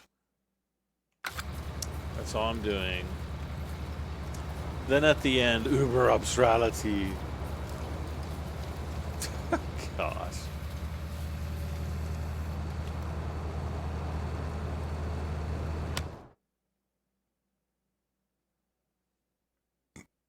I think they might have actually put an update for that game out. Toilet Simulator? Oh, excuse me.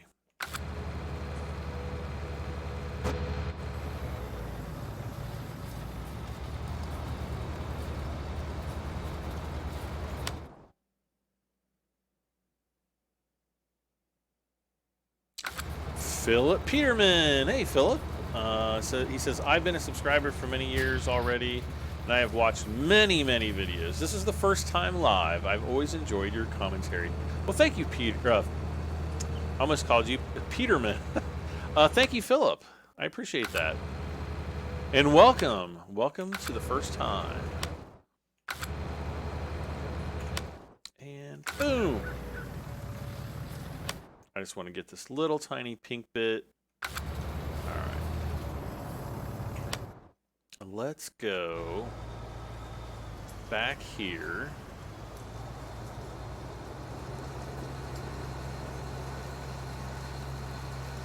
I mean, come on, Giants. Why can't you fix the sprayer so that it just goes the extra foot?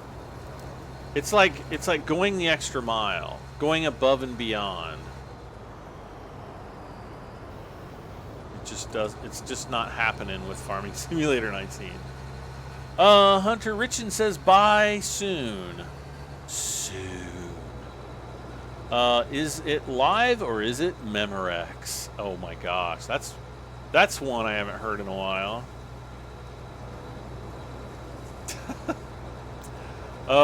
It's live. Yep, it's live. Trust me, you could definitely tell. Memorex did have good tapes, though.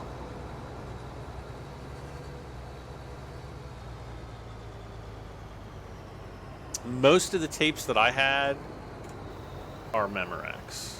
Were Memorex. I threw so many of my old tapes away after my dad died, and I was going through my, all my old stuff out at his house. I mean, it was just absolutely shocking the amount of things that I threw away.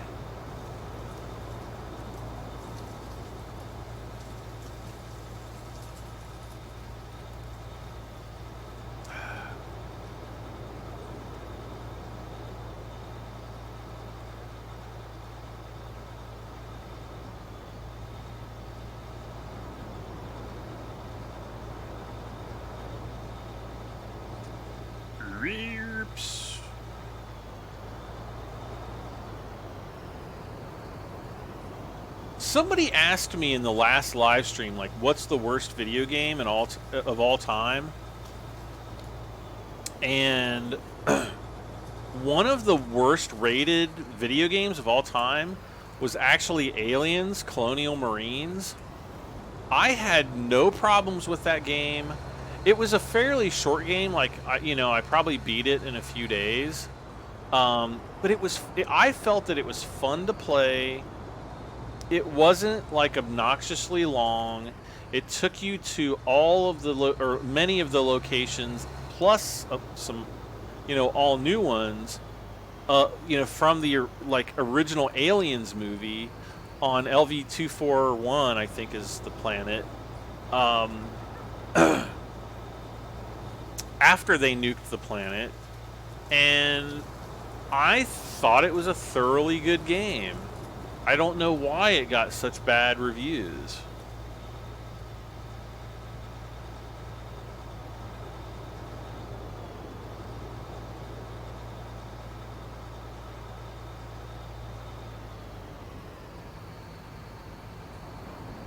It's like, here, I'll look it up. I'm going to pull up another window on my Mac here. Hold on a second. Hold on a second, you guys. Hold on. Okay, Google worst video game ever. I'll put of all time. Okay? Okay, 30 worst. This is... Whoops.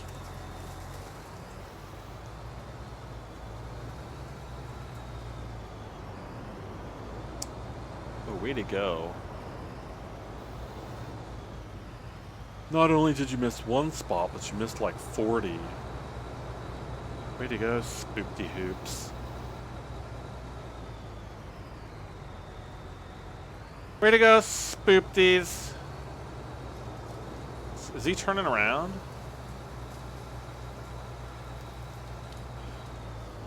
I feel like I'm like two spiders, like trying to, like those spiders that they have in Iraq, you know?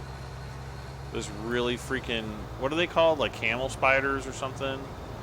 They have like these super long arms.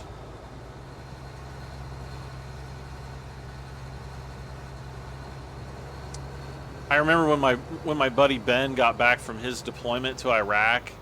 That was like, I was like, so like, how was it? He was like, yeah, it was pretty bad. He's like, the worst part of it were the camel spiders. And he's like, apparently nobody, I swear, like nobody on planet Earth, or at least nobody outside of Iraq, had ever heard of camel spiders before or something. I'd certainly never heard of them.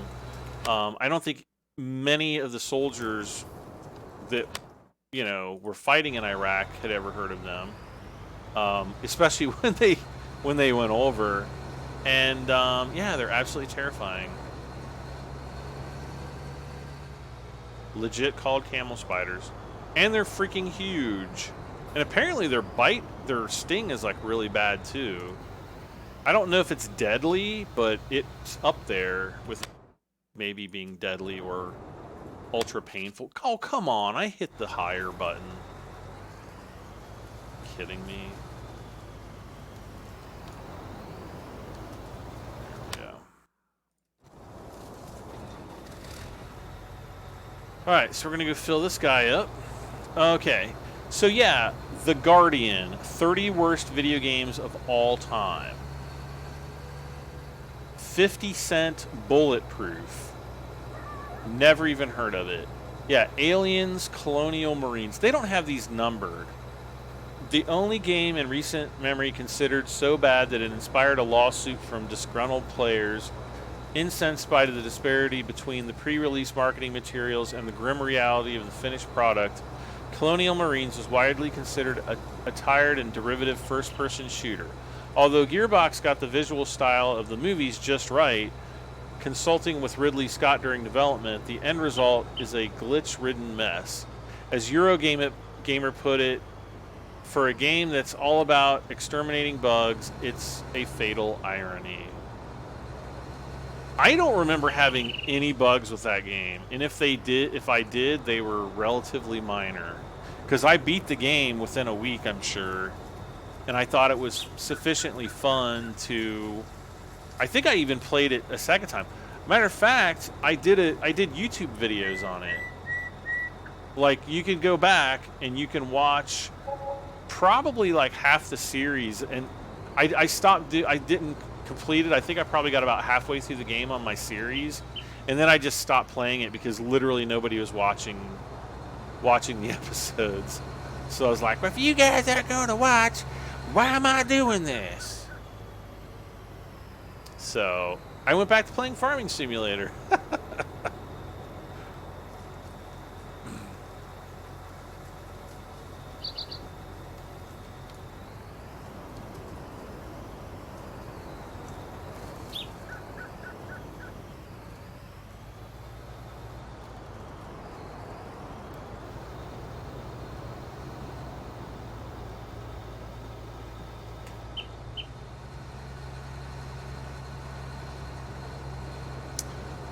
Let's see. Bad Street Brawler for Super Nintendo. I don't remember that. Big Rigs Over the Road Racing. Never heard of that. BMX Triple X. That came out in 2002. Yeah, it looks pretty bad. Bomberman Act Zero. Oh, that's the Bomberman that was like practically impossible to beat.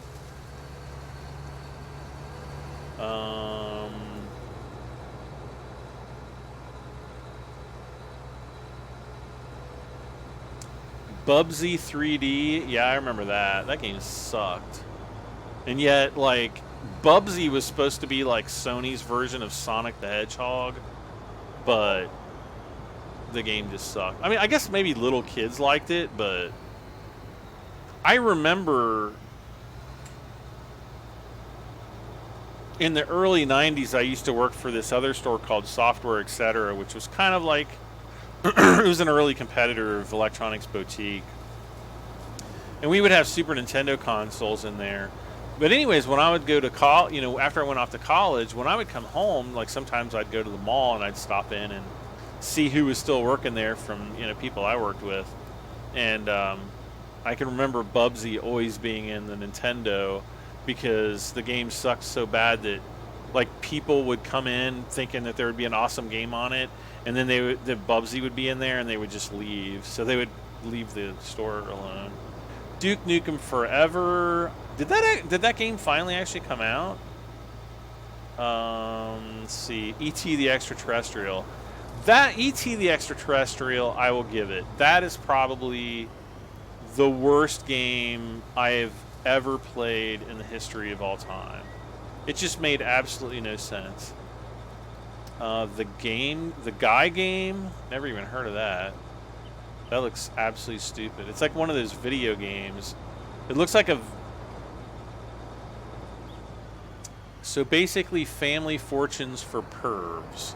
Yeah, I was gonna say it looks like some kind of video game. It's like literally video. There's like live action video of like what looks like average looking college girls in bikinis. Yeah, that looks terrible. A game called Hatred that came out in 2015. Never even heard of it. Haze for PlayStation 3 in 2008. Never heard of that. Hotel Mario. I do remember that. That actually came out for the CDI, which was the Philips Interactive, and basically it was just like a cartoon. There wasn't really a game. It was essentially like a cartoon that you watched, and then at different parts during the quote-unquote game, you actually hit a button on what was essentially like a glorified DVD remote, and then different things would happen in the quote-unquote game. That's basically how the CDI worked. It wasn't really a game. It was interactive video, more along the lines of Dragon Slayer. Let's see, what is this game? I don't even know what this is. Is that Night Shock or Night? Phoning it in. Plumbers don't wear ties is nowhere near as fun as it looks. That doesn't look fun at all. A game called Knack for PlayStation 4. That looks dumb. Leisure Suit Larry Box Office Bust. 2009. Yeah, that looks horrible.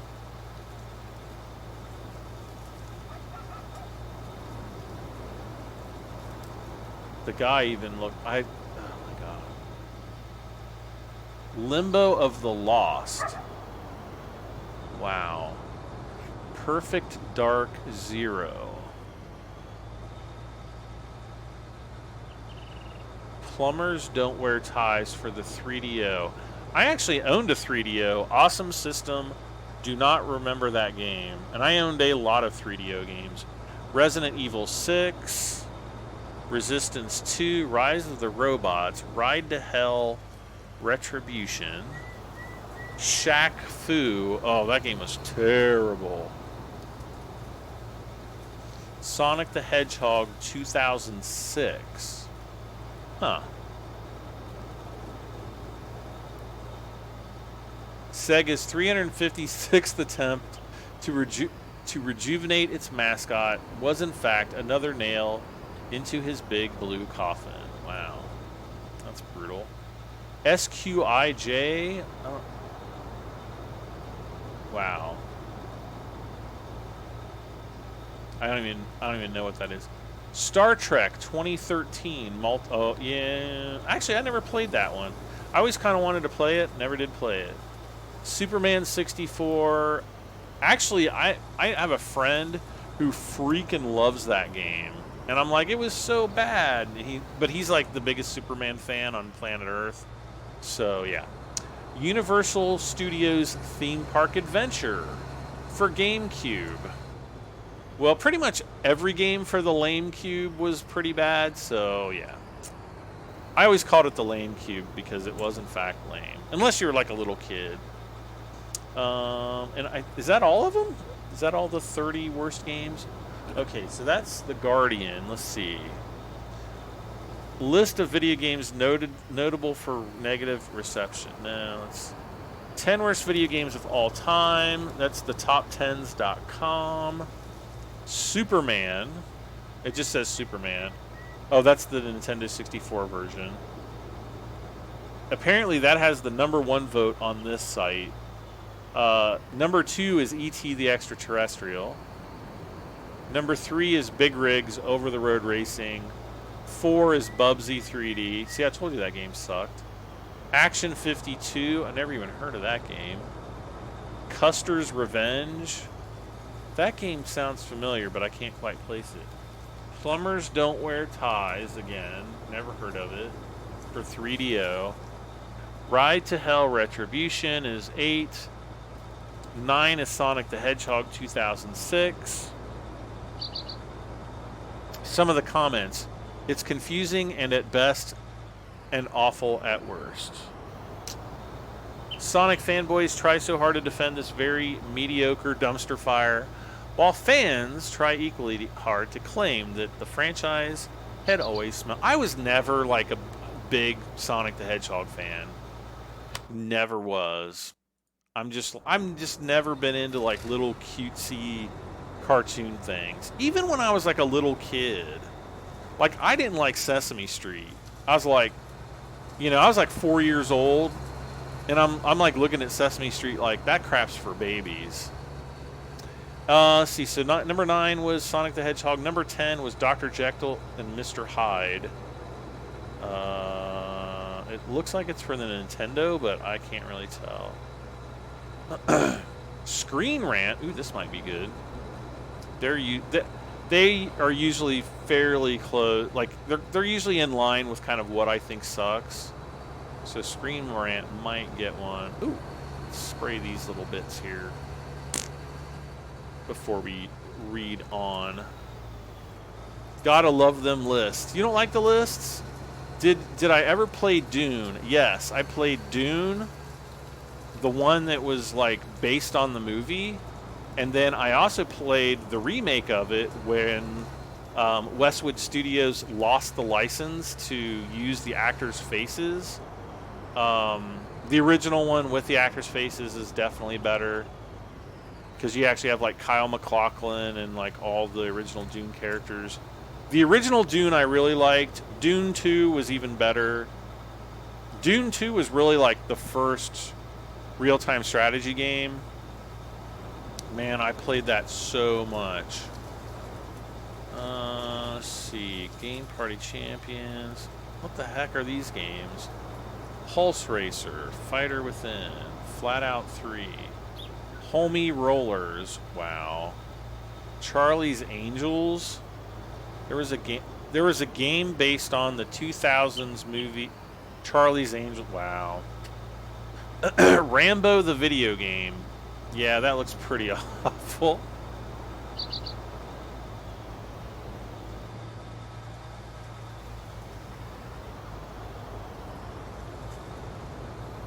Not only that, but you have like Stallone's tortured face. He's like, "Oh, yo, Adrian."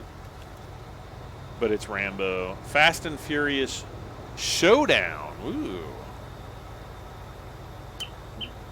Drake of the 99 Dragons? What?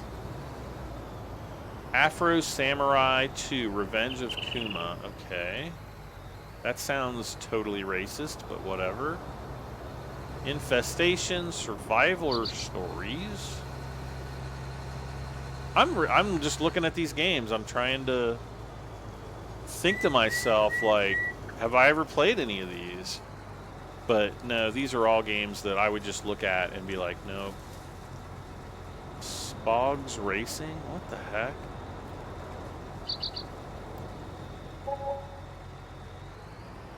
Here, niggas. What is Savvy selling? What is he selling? Oh, he better not be selling soybeans.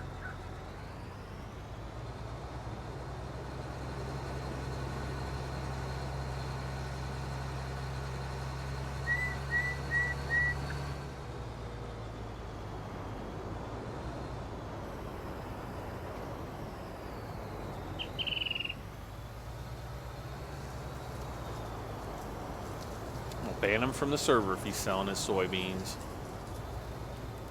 That's a good price for soybeans, though. What he should do is sell like 100,000 soybeans over at Horizon Coop. This price would actually probably go up over 2,000 if he did that. Oh man, are you kidding me?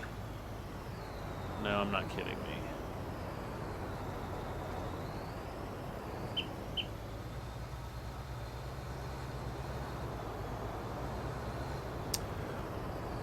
Lucas Hulls says, what are you talking about right now? I was just talking about Savvy selling his soybeans.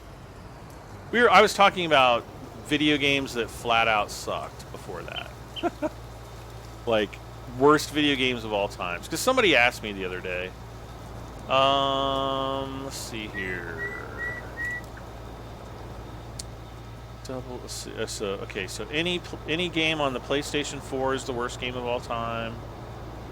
That's true. Leisure Suit Larry box. Okay, that's the same one. Yaris. Ride to Hell. Okay. Family Party 30 Great Games Obstacle Arcade. Yeah, it looks terrible. Big Rigs Over the Road Racing.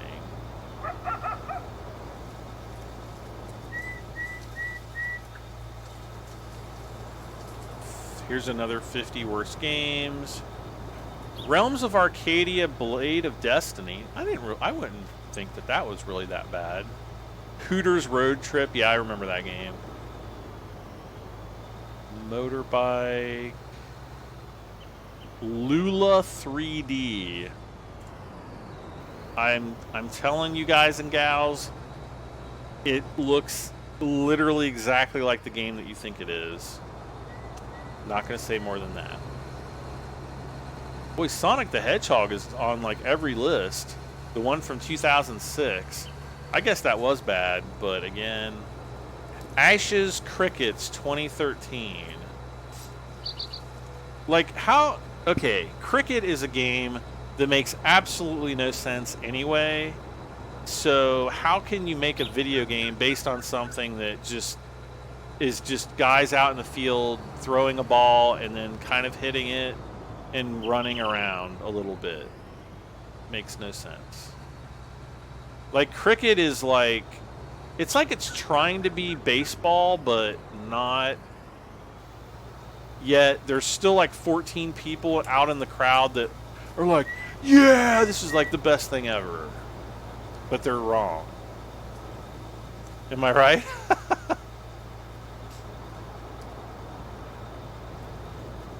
Okay, I don't want to see all these games. Ooh, Survivor PC. Are you kidding me? Wow. Grey's Anatomy, the video game. You have got to be kidding me.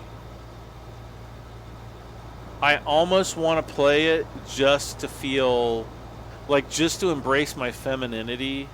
Because I don't think any guy should play that game ever. There's Bubsy again. Yaris. Never played Yaris. Navy SEALs, Weapons of Mass Destruction. Yeah, that looks freaking awful. Alright, let's fire you. Here's what I'm gonna do. What am I gonna do? I don't know what I'm gonna do. Bam. Alright, so we're gonna go all the way down. And I'm going to turn around and come back. I'm just going to go to the top 10 here. Ride to Hell Retribution, yeah. Link the Faces of Evil. Oh my god. Here's another Philips CDI game with Link from Zelda. I'm not even joking. The graphics look like a kid from like the 8th grade drew this on his notebook with like colored pencils. That's how bad these graphics look. I'm not even making that up. Literally, it looks that bad. Aquaman Battle for Atlantis, Homie Rollers, Custer's Revenge, Superman The New Adventures. That game did suck. Drive Club? What in the world? Okay, number 2, E.T. And then number 1, Big Rigs Over the Road Racing. How can any game beat E.T.? Like, E.T. the Extraterrestrial on Atari literally is one of the worst games ever in the history of the universe. I wonder if you just make doctors sleep with each other in the game. Oh, I don't know. Maybe so. A cricket game can last for days. No, they don't, though. Maybe they do. I don't know.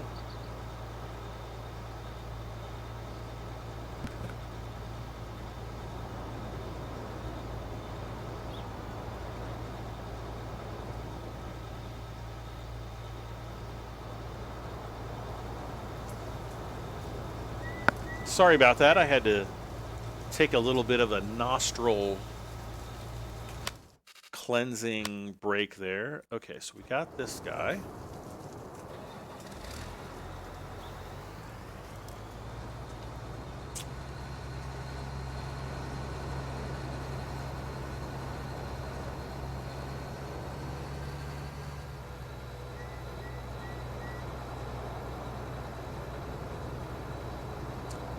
Top 20 worst video games of all times according to IGN, and the 10 best. Ooh, this will be interesting.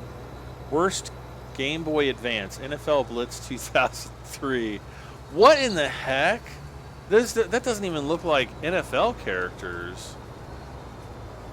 Cotton price topped out.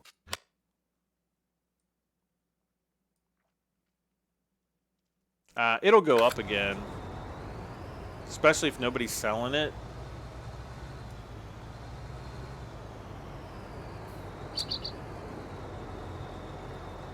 Just wait until tomorrow. It'll go up again.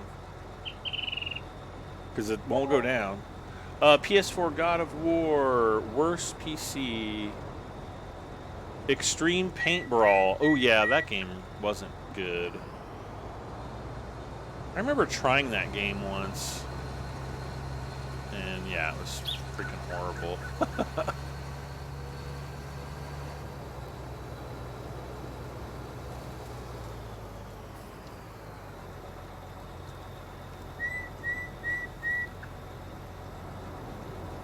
Best. What? GTA. What the heck? They have the best games mixed in with the worst games. What kind of idiot put this list together? So it's like, it goes from like 25 worst PlayStation freestyle boarding to 25 best Grand Theft Auto 4 Special Edition. And then 24 is worse. It goes back to PlayStation.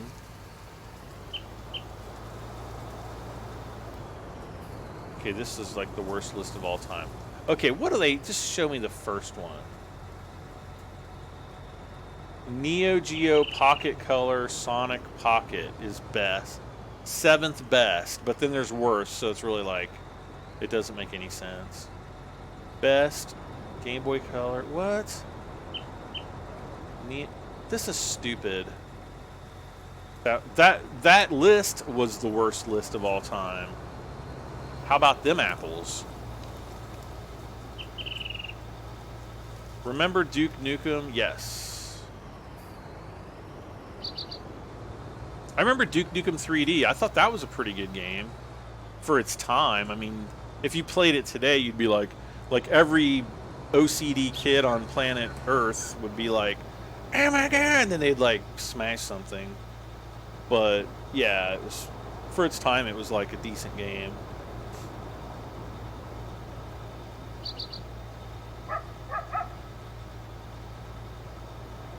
Ooh, here we go. Business Insider. 50 worst games of all time according to Metacritic. So now we actually have some metadata to back up the claims of suckiness.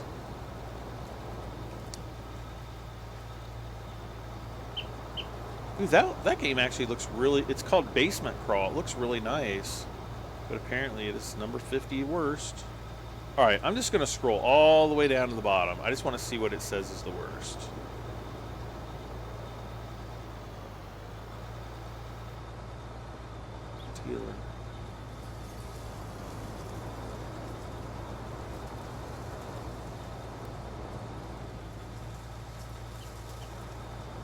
Family Party is what they say is the worst game. No.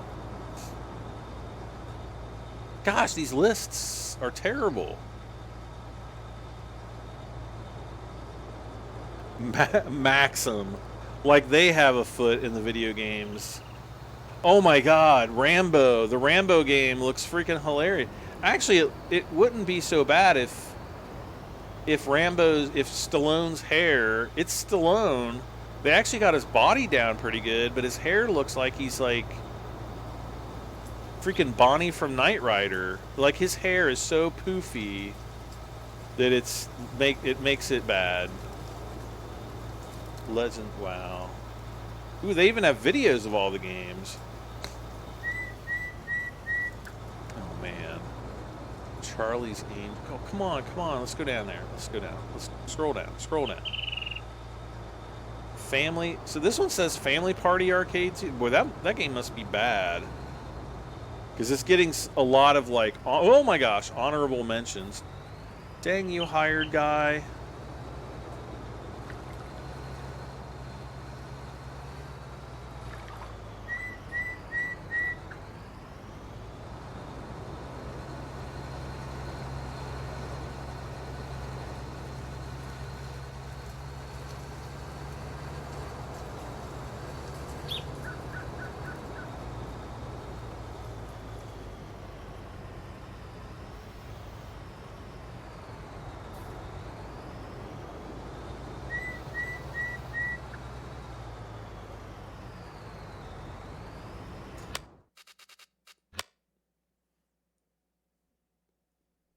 Alright, so we're almost done here. Savvy's just gonna kill his price by selling stuff. And he's gonna screw everyone. Because as soon as this is done, I get to fast forward again.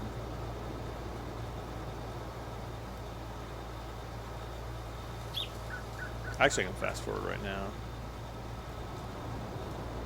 Let's see, 10 worst... Oh, these are videos. I don't want to watch that. BBC. Who made the worst video game in history? Ooh.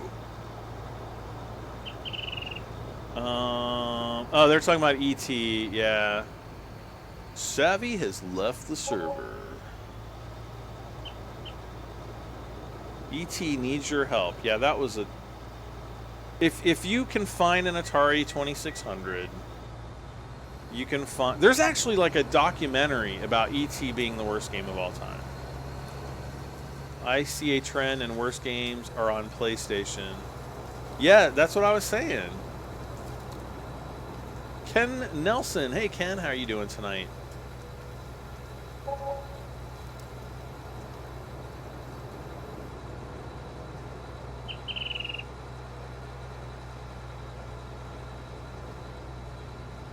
Alright. Why is not... Oh, there it is.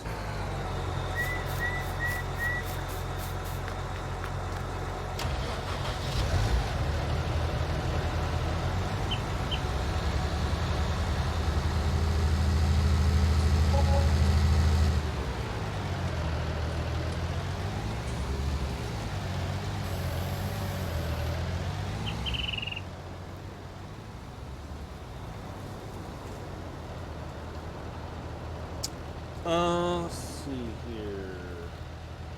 The man who made the worst video game in history, even. Ah, come on. What's going on, mouse? Come on. 35 years since the worst video game in history was released.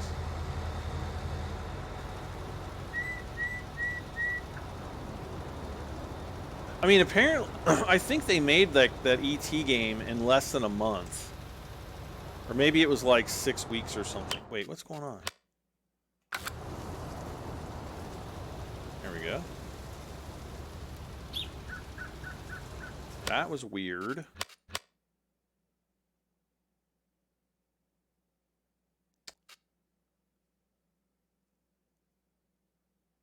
Yep, there's the soybean price up to 1,800 now.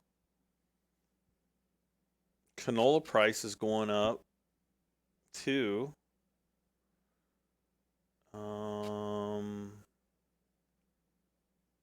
Sunflower prices, that's actually not too bad, I don't think, for sunflower. Alright, let's find our other tracker.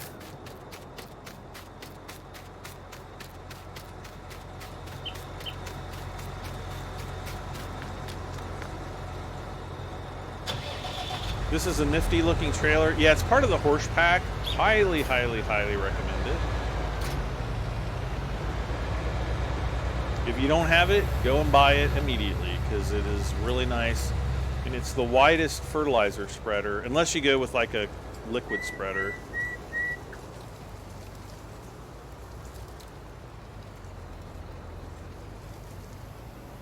Fart nougats. Why didn't I fill this up last time? Helper C. What?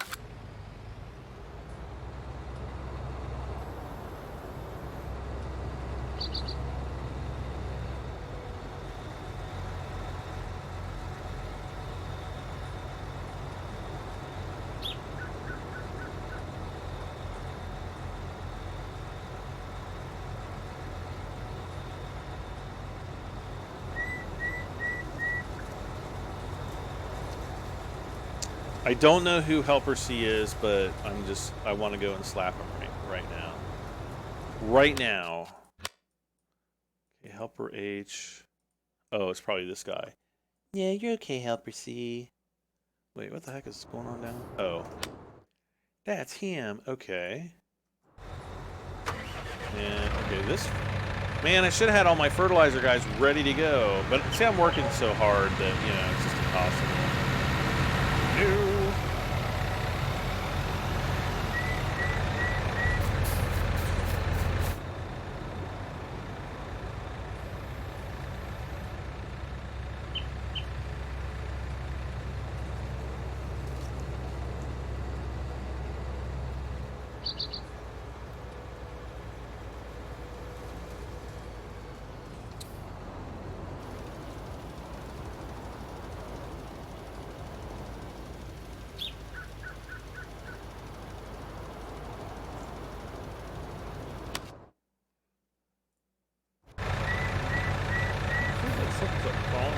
You know, it's probably just my ear hairs growing, but I keep feeling something like crawling around on my ear.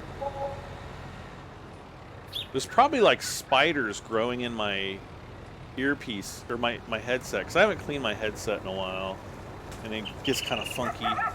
I clean it I should probably clean it like every week, and I probably only clean it like once a month. I would end up getting a PC. Oh, if I would end up getting a PC, should I get a pre-built one or make one? I know how to make one. I mean, it depends on how comfortable you are with making, you know, your own PC and having the potential of, you know, screwing something up and having to support it yourself. And, you know, being able to diagnose it yourself. Most people out there, if they have a power supply that's dead and their computer won't boot up, they literally don't know how to diagnose that. Come on, man. You can kind of do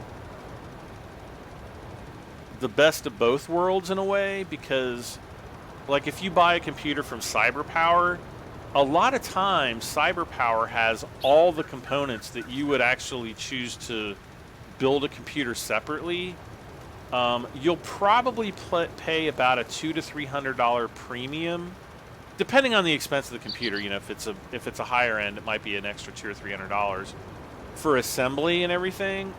But they actually guarantee the computer. I'm not sure exactly how long off the top of my head. It might even vary, you know, build to build, but they actually do guarantee it. And, you know, so you've got a little bit of peace of mind, and they actually have really, you know, from what I've heard, they have really good customer service. I know several people who've bought PCs from CyberPower. I know a few of them who have had issues. You know, we're able to send it back or have them, you know, send a box to pick it up in. And and get it fixed within a week or two. So so that I think is a big plus. But I mean, if you're not afraid of building your own PC, then go for it. I mean, you're going to save money, and you're going to be able to get a PC with far better specs than anything that like HP or Alienware or Dell. The only time I would suggest not buying something pre-built is if you were to buy a laptop. And I hands down recommend the Asus gaming laptops. Even if you want to do like high-end like video editing and stuff, the Asus gaming laptops are just freaking off the charts awesome.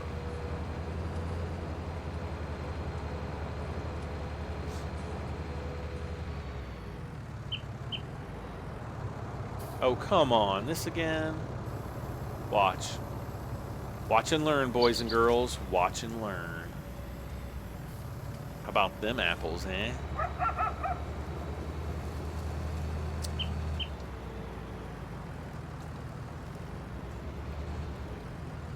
But, whether to build a computer yourself or not is something that's a difficult question to answer. And I can't really answer, I can't really answer it for everybody because I don't really know what everybody's individual skill is. You know what that is, so you're probably in a better position to do that. If you're wanting something custom where, you want to build something to a really specific spec, either to save money or, whatever the case may be, building it yourself is always going to be a better way to do that because you can do that.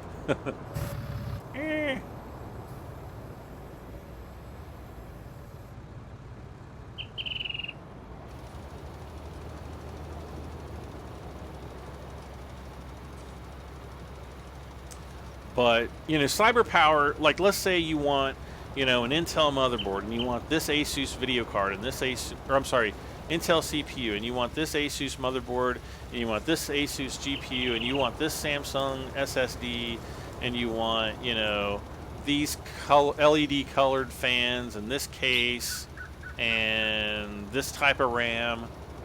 CyberPower generally has it. I think there's another company called iBuyPower. There's even a third company that's like, they kind of do the same type of things where they build nice pre-built PCs like that, but they're custom. And you just go down through a checklist of all the parts, and you say, this is what I want. And even if they don't have them, a lot of times if you email them and ask, and you say, hey, I want to get this part, they can actually get it for you and add it to your order or to your build or whatever. So that's pretty cool.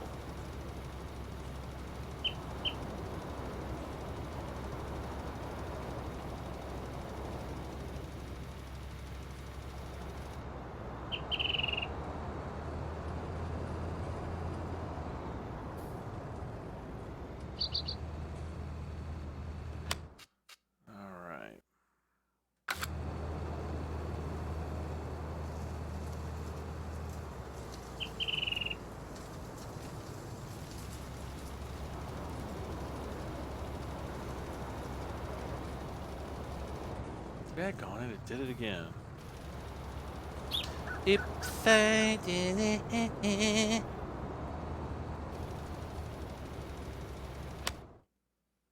Alright, I'm just gonna let him go there. Great.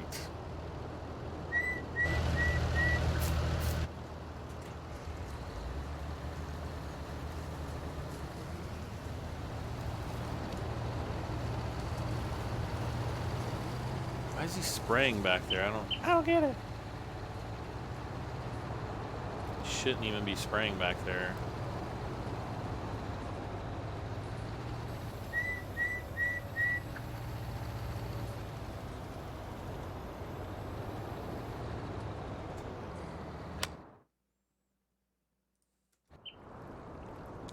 Are you bloody kidding me?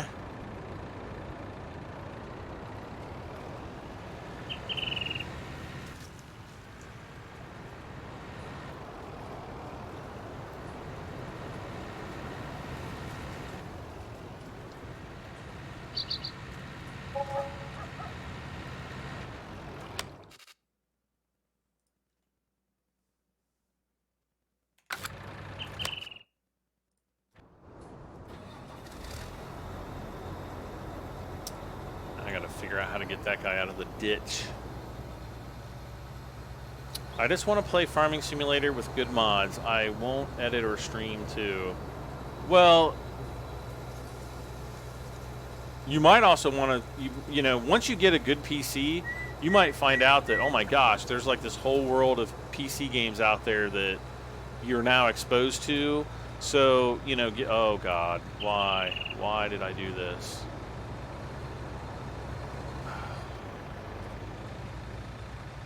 I've done it this time. Oh, yay!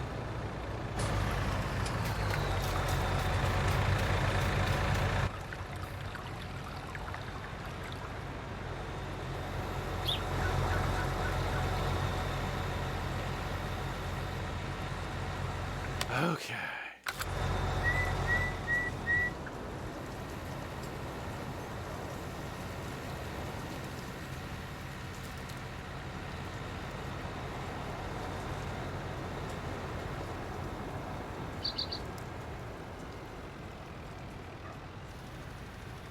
All right, I'm just going to go down through here. We're going to make a little bit more room for the tractor to turn around. I probably should just, well, I don't know.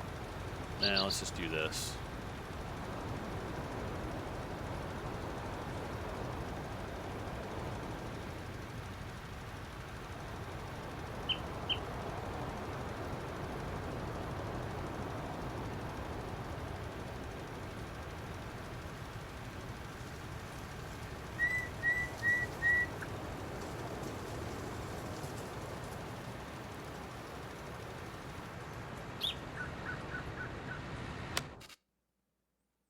Alright, now I should have enough room to turn around. Let's try this. Try this again. Lucky? No, that's not luck. That's pure skill.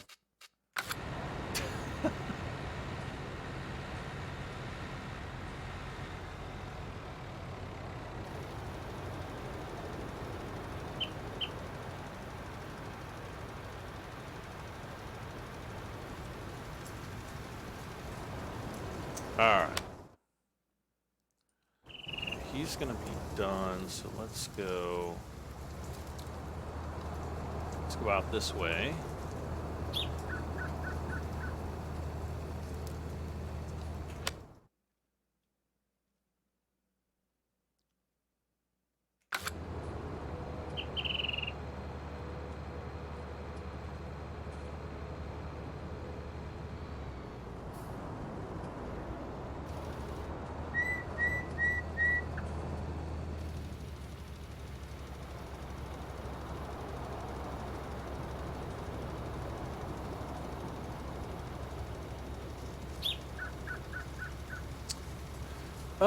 Gator says, thanks, Brad. I have to go. I'll catch you later. Take care, Gator. And thanks for stopping by once again.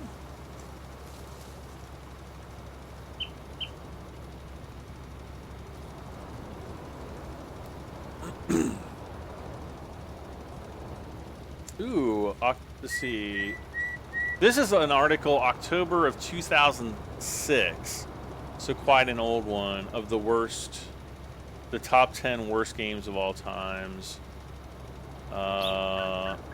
Microsoft Bob Geo Safari. What? I don't even know. I don't even know what that is. Daryl F. Gates Police Quest SWAT. That game was awesome.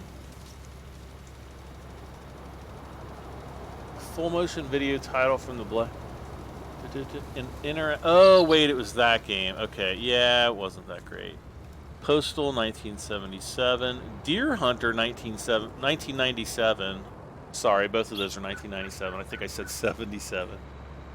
Deer Hunter from 1997 was good. I actually played that game. Let's see, give Deer Hunter its due. Unlike Postal, at least it didn't involve gunning down innocent human beings. But the popular hunting game, which spawned numerous sequels and imitators, basically puts you in the role of the guy who ruined Bambi's life. That's not a reason to rate it bad, though. That was actually a good game, and there was like strategy to it, to, you know, using like your duck calls, your deer calls, your deer sense. I actually really, be, you know, as silly as it is, I actually got into Deer Hunter a little bit back in 1997. Okay, let's say best PC games. I'm just gonna put PC games because consoles. Nobody counts consoles because they don't matter anyway. PC games of all time. Whoa, what? Yep. Ah, yep. Oh, yep. Up, yep. Oh. Oh yeah. Oh yeah.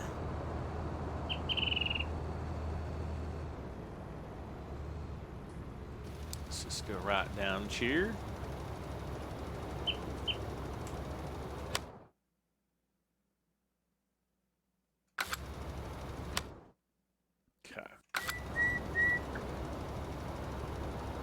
Gosh, Metacritic. Their list wasn't exactly the most accurate. It's not even opening. PC Gamer. Oh, Metacritic, they actually have...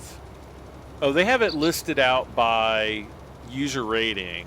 Kind of like IMDb does with their movie ratings. They have Half-Life 2 at number 1. Grand Theft Auto 5 at number 2. The Orange Box at number 3. I don't think the Orange Box should really count because the Orange Box includes Half-Life 2 and Half-Life, I think. Let's see. Number 4 is Half-Life. Number 5 is BioShock. I didn't think BioShock was that great. Number 6, Baldur's Gate, Shadows of... Oh, Baldur's Gate 2. That was a good game. Number 7 is Portal 2. I did not like that. 8 is Skyrim. 9 is Mass Effect 2. 10 is GTA Vice City. Huh, interesting.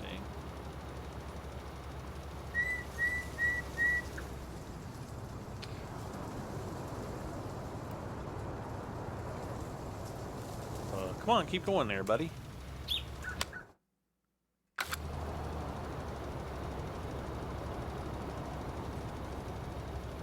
You know what's really sad is I don't see a single Ultima game on here. And those were some of the best role-playing games you could really play, especially like back in the 90s. They were amazing.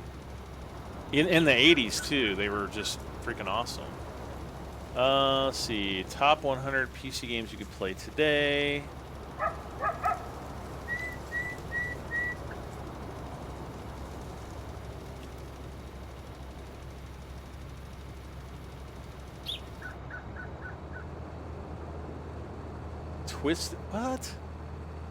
What?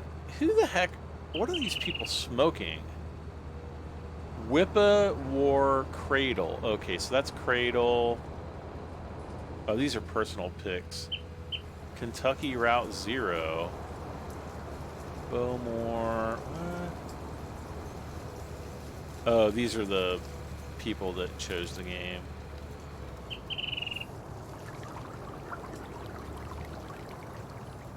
The people that are actually at PC Gamer that chose these games. Let's go to page 12 maybe. PC Gamer Top 100. This says the greatest PC games you can play in 2018. Oh, in 2018. Yeah, Witcher 3: The Wild Hunt. Yeah, that was a good game. I never did beat that game though. I don't even know how far. I was doing great in that game, and then I started playing Gwent, and then I just like was like, where am I at in the rest of the game? And then it just all went to shambles from then. Helper B has completed their task. They're gonna fart in your gas mask. Wait, oh, down there. This guy.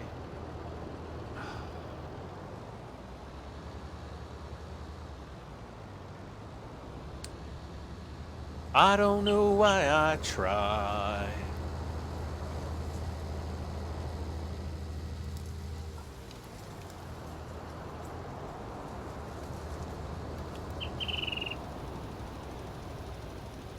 All right, hire him.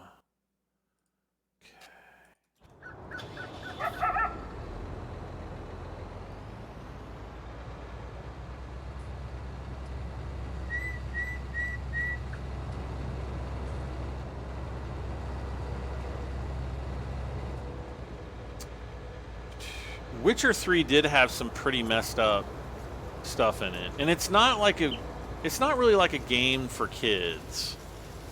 Like, you know, if you're like under 16,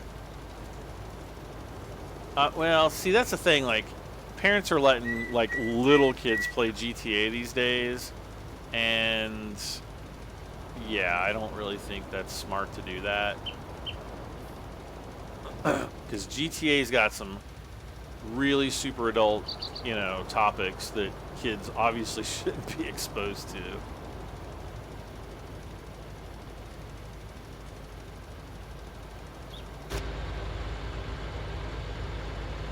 Alright, hire him, I guess. What the heck? There's like a whole spot down there.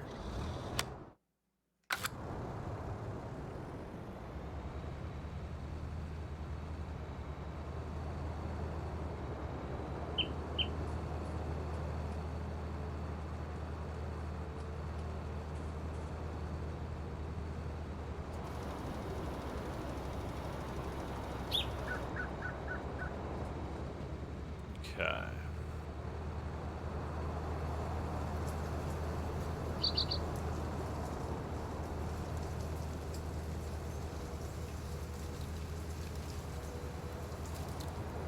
So I guess what I'll do is I'll just take this guy up to the north side of field 108, and we'll start going east-west with this one. And then when I'm done with field 99, we'll take helper C and we'll go north-south along the west side of field 108. And that should take us really through the end of the live stream. I think we'll be able to get it done in that time. Paper Rock Shotgun, best PC games of all time. Let's see. Oh no. It's one of those stupid, like, ugh. Freaking hate when they, okay. So there's 75 pages. So let's go to page like 70. It's one of those things where like you have to click through each page individually, and makes me wanna punch a monkey.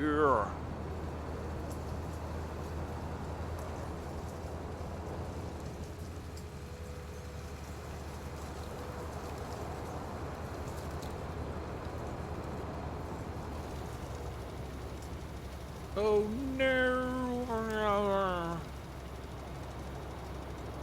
Did I just miss like a bunch of stuff right there?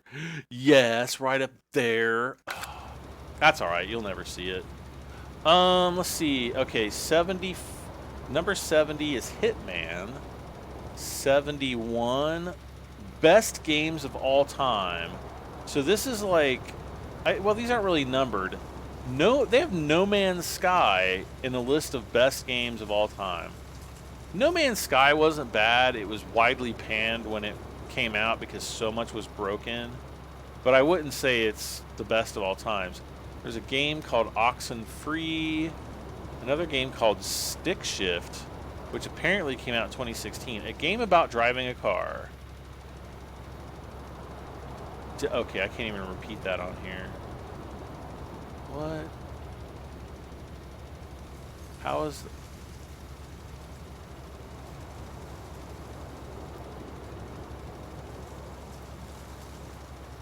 This is stupid. This whole list is like not in any particular order. Euro Truck, American Truck Sim's on there.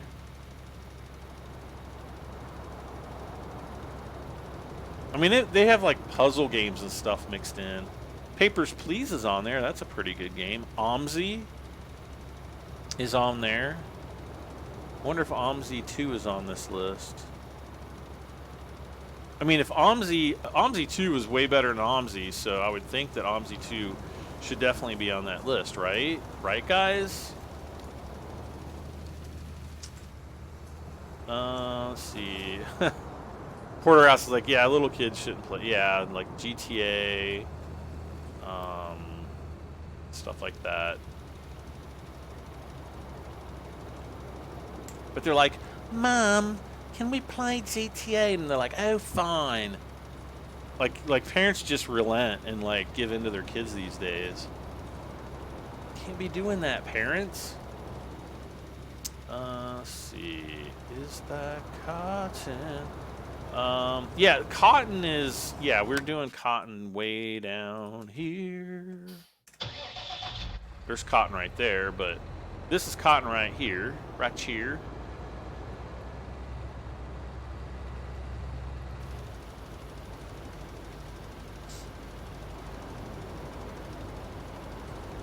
All right. I think I'm going to be done with reading off lists for tonight. How's that sound? See, American Farmers Gaming, hello, how are you doing? Deer's Revenge in 1999. That was the game where, Kevin Reed, that's the game where you're like a deer and you're basically going and killing hunters, if I'm not mistaken. Oh, then he says, the one where the deer hunted the hunters. Yeah. Yep. Wow. See, I would have totally forgot that game because it was just corny, you know. I like to take my gaming and games fairly serious. Like I don't get into games that are kind of, you know, just like satire of other genres. I just don't do that. Shower with Your Dad sim has to be up there. Nah, that's not really like a good game though.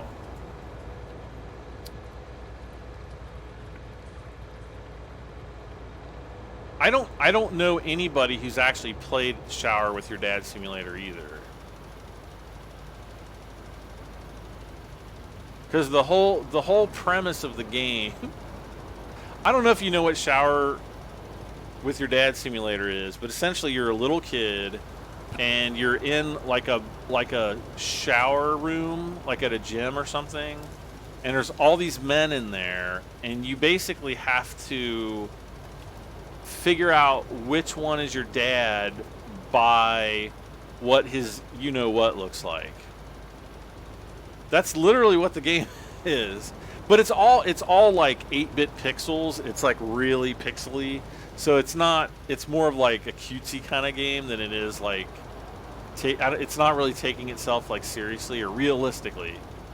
Obviously you can't take a game like that very seriously, but yeah, it's not like ultra realistic. Thank gosh. I would weep for humanity if it was.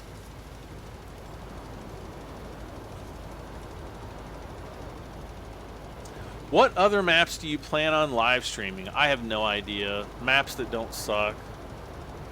I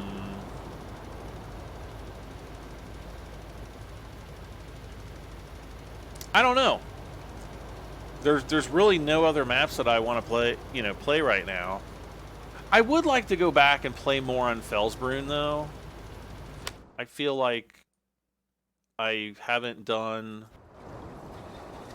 even done a series on Felsbrunn. Like I've been wanting to do that, but I just never did for whatever reason.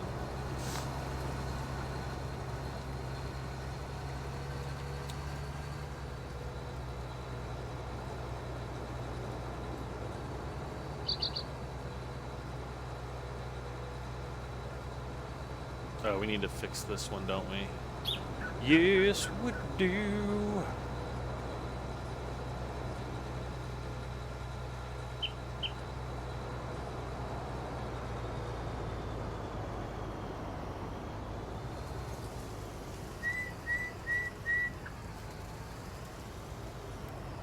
Great.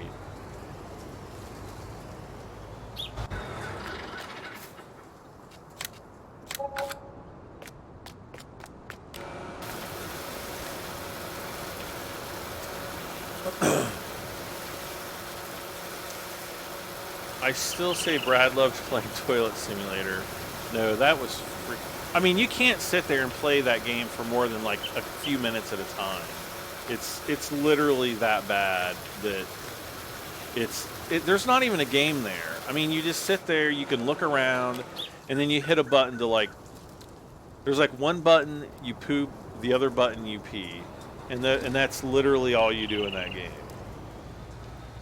And then eventually, if you pee too much, you fall through the floor, like the whole bathroom floor collapses into the residence, into like a kitchen below you, where everything repeats again, and then it just, you fall down to another level, and then it repeats again, and then the levels just start repeating over and over again, until it, just doesn't end. And there's no point to it. There's nothing even really that funny about it. It's just, for $1. I mean, I'm glad somebody sent it to me, because I would have never bought it. I actually feel bad for he who sent it to me, because it's like that money has gone to such a massive waste.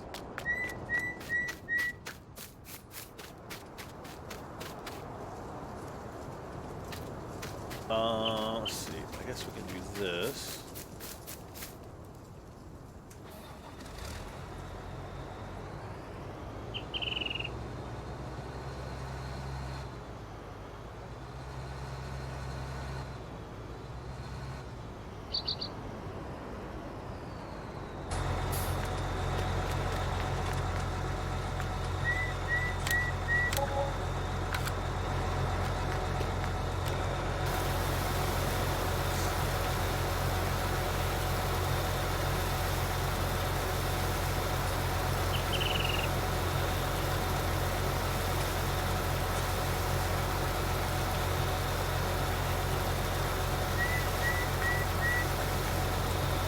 Let's see, you showed that game in a live stream. Yes, I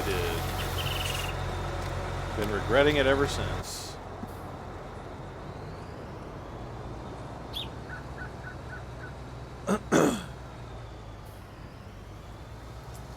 Well, I mean, I did say that if somebody sent me that game on Steam, that I would play it in a live stream.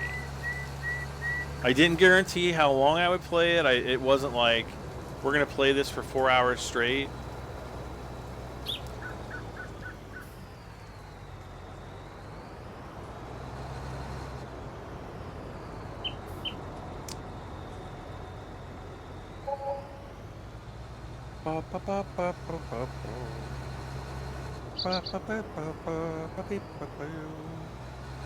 Oh gosh, no! Just pretend you didn't see that.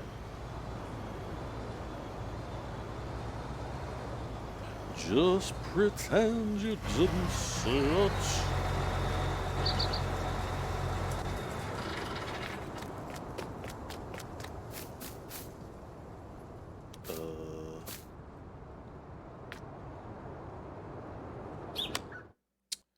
Alright, so this guy's almost done. We got these guys working. Bam, bam, bam. All we need now is just to get Helper G done with Field 109. So let's just sit on him for a little bit. He's going to have to go back up. When we get up to the tree line there, we'll kind of do the excuse me, the trim around that area, and then we'll bring it back down.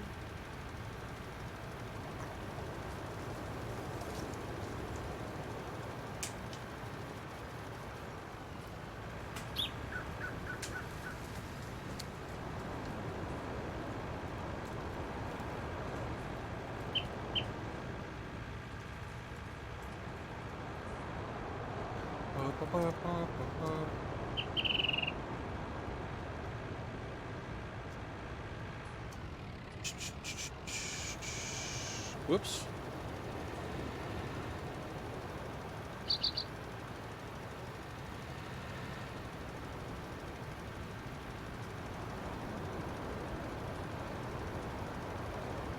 So we'll have to come back down just a side on the way back.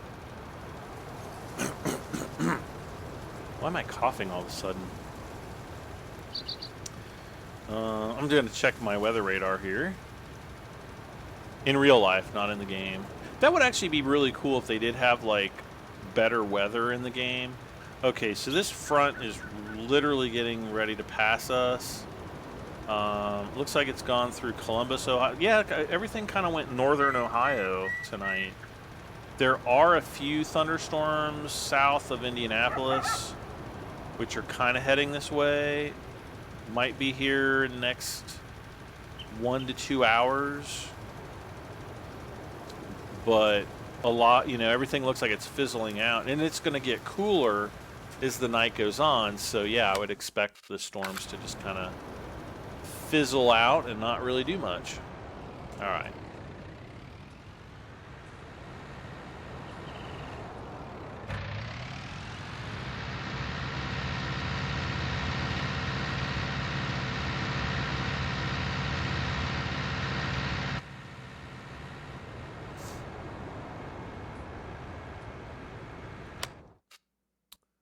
So yeah, we just have to kind of come right down here and then just hug the side, and then this field will be done.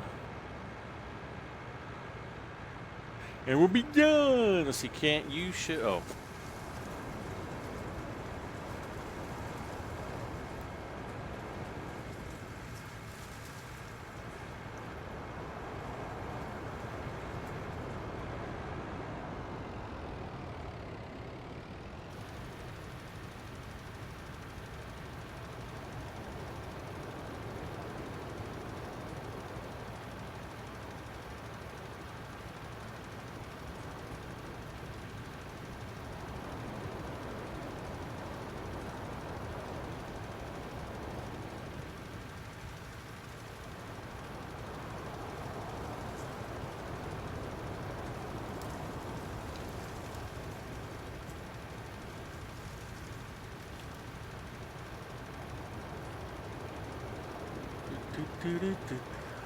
See, Lone Star Gaming, hey Brad, how's the farming? Oh, it's doing pretty good.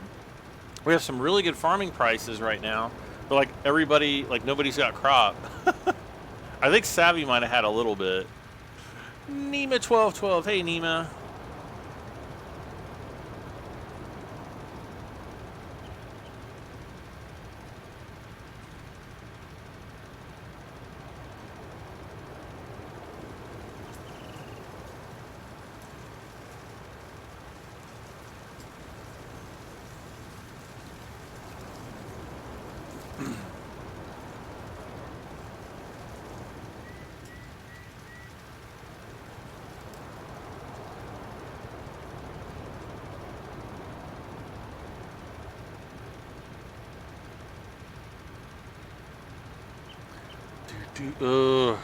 So yeah, now so we got all this, and now we're just kind of coming down to get this last section.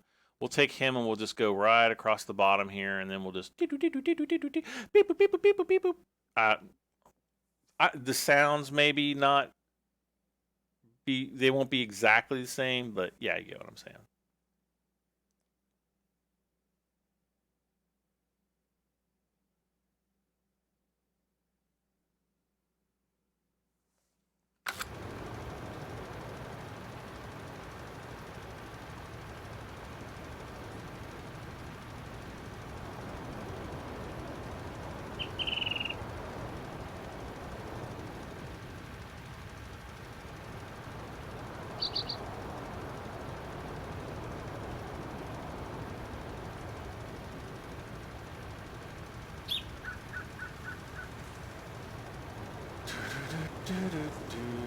Okay.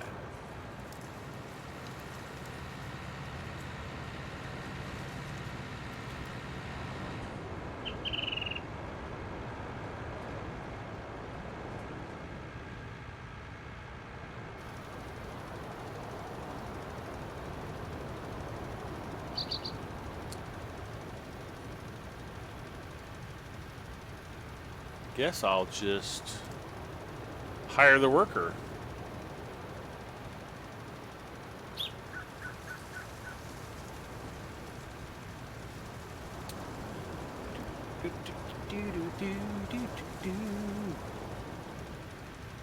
See, Lone Star Gaming says, that's good. I'm still working on my barley harvest, and I still have a good bit to go in my big fields. But so far, I have about 7.2 million liters of barley, lol. Whoa. Yeah, that's like more than a should be allowed to be had. Oh my gosh!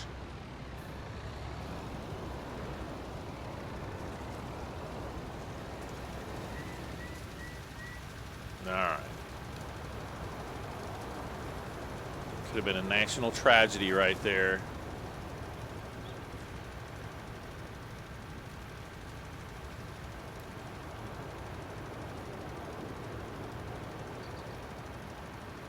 Anna Balefair says, sorry I've not really talked this whole stream. Been feeling under the weather. Oh no. Well, I hope you feel better soon. I know, like, kind of over the weekend and like last week I was just kind of blah. I don't know what it was. Kind of like I just, you know, it's like I try to go to sleep, but I can't really sleep, and I don't feel like I'm fully rested when I get, I mean, it's just a nightmare. Uh-oh. F and E, what? F and E are about ready to have an epiphany. No. That was not even a good joke.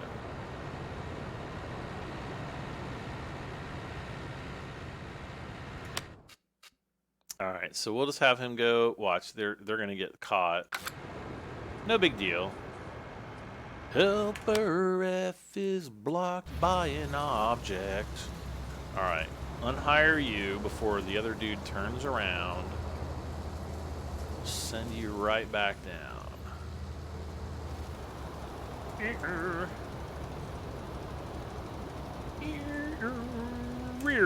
There we go. So we've got a couple little spots of weed out here. Weed.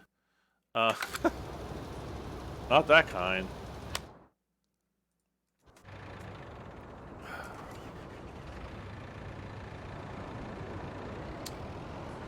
Awesome.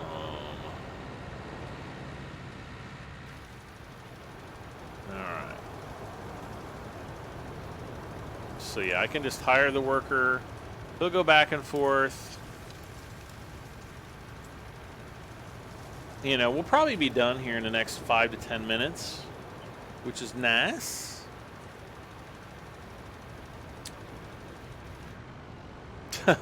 That's a lot of beer. Yeah, that's true. Lots of barley.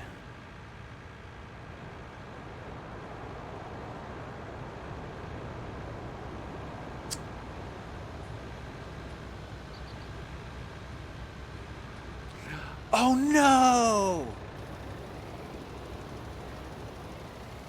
Uh-oh. We'll just... Yeah, let's just bring these guys in, I think.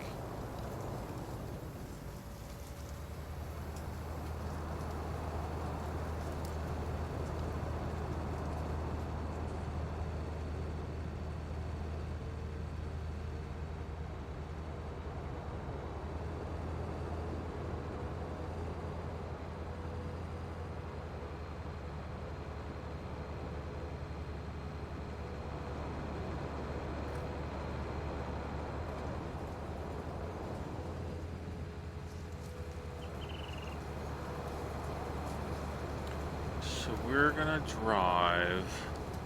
Where am I gonna drive? I guess I'll just go and do the repair on the weeder. And then we can fill it up really quick and park it. It's not a super big deal. Boom, boom, boom.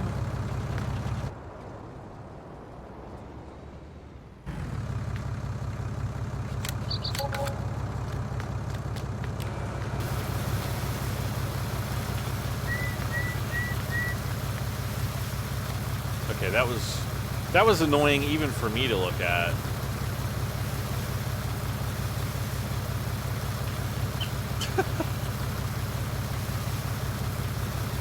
D has completed their task.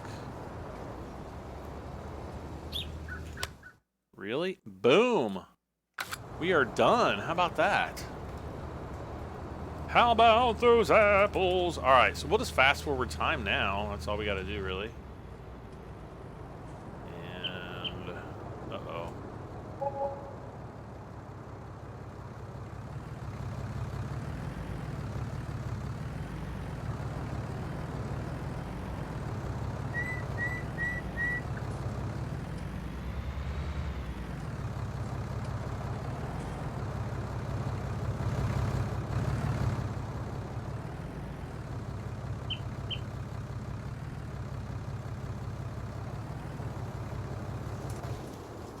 Okay. We'll see what happens with these prices. As long as we can, you know, hold out for 1,800, we should be doing pretty good. Well, that's going to be it for us tonight, I think. We can go around, do a little bit of cleanup work here, but thank you all for hanging out with me tonight as I play some Farming Simulator 19 on the Midwest Horizon map, version 1.1. I don't have a direct link for this version anymore, but it is available at American... Whoops. Wait. American... I totally just forgot where it's available. American... modding.com? No. Well, just Google it. It's pretty easy to find, actually. American... Oh my gosh, this is... Okay, I gotta go look. Because I literally totally spaced out. American... No, if I can spell American. No. www.american... No, I must have not... Oh, maybe I didn't download it through here. Maybe I downloaded it here. American... No. Weird, it's not even showing up in my history. Ooh. That's almost scary. Well, anyway, somebody's going to say in the chat, right? I guess not. Oh, it's like right there on the tip of my tongue. I feel really bad now. I want to say like American Outback modding, but that's not it. Anyway, it is. You can also go to TXZAR, TXZAR. Search for that. Search for them on Facebook. TXZAR modding. And you will be able. He posts links to all the recent mods and everything there as well. So, and he's got more than just Midwest Horizons. So it's kind of nice. Actually, it's really nice that he does that because he actually does some pretty good mods. He's got some other stuff on there. American Eagles modding. That's it. Bam. American Eagles modding. I finally remembered. And I didn't even look it up. It just came right to my head. It's probably wrong. No, I don't think it's wrong.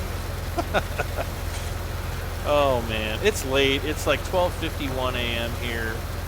Thanks so much again. Do not forget to hit that like button. It does help me out tremendously if you have not done that already. If you want to support the channel further, you can do so via Super Chat donations. You can become a channel member for $4.99 a month through YouTube. Just click join under your video. And you can even donate directly via PayPal.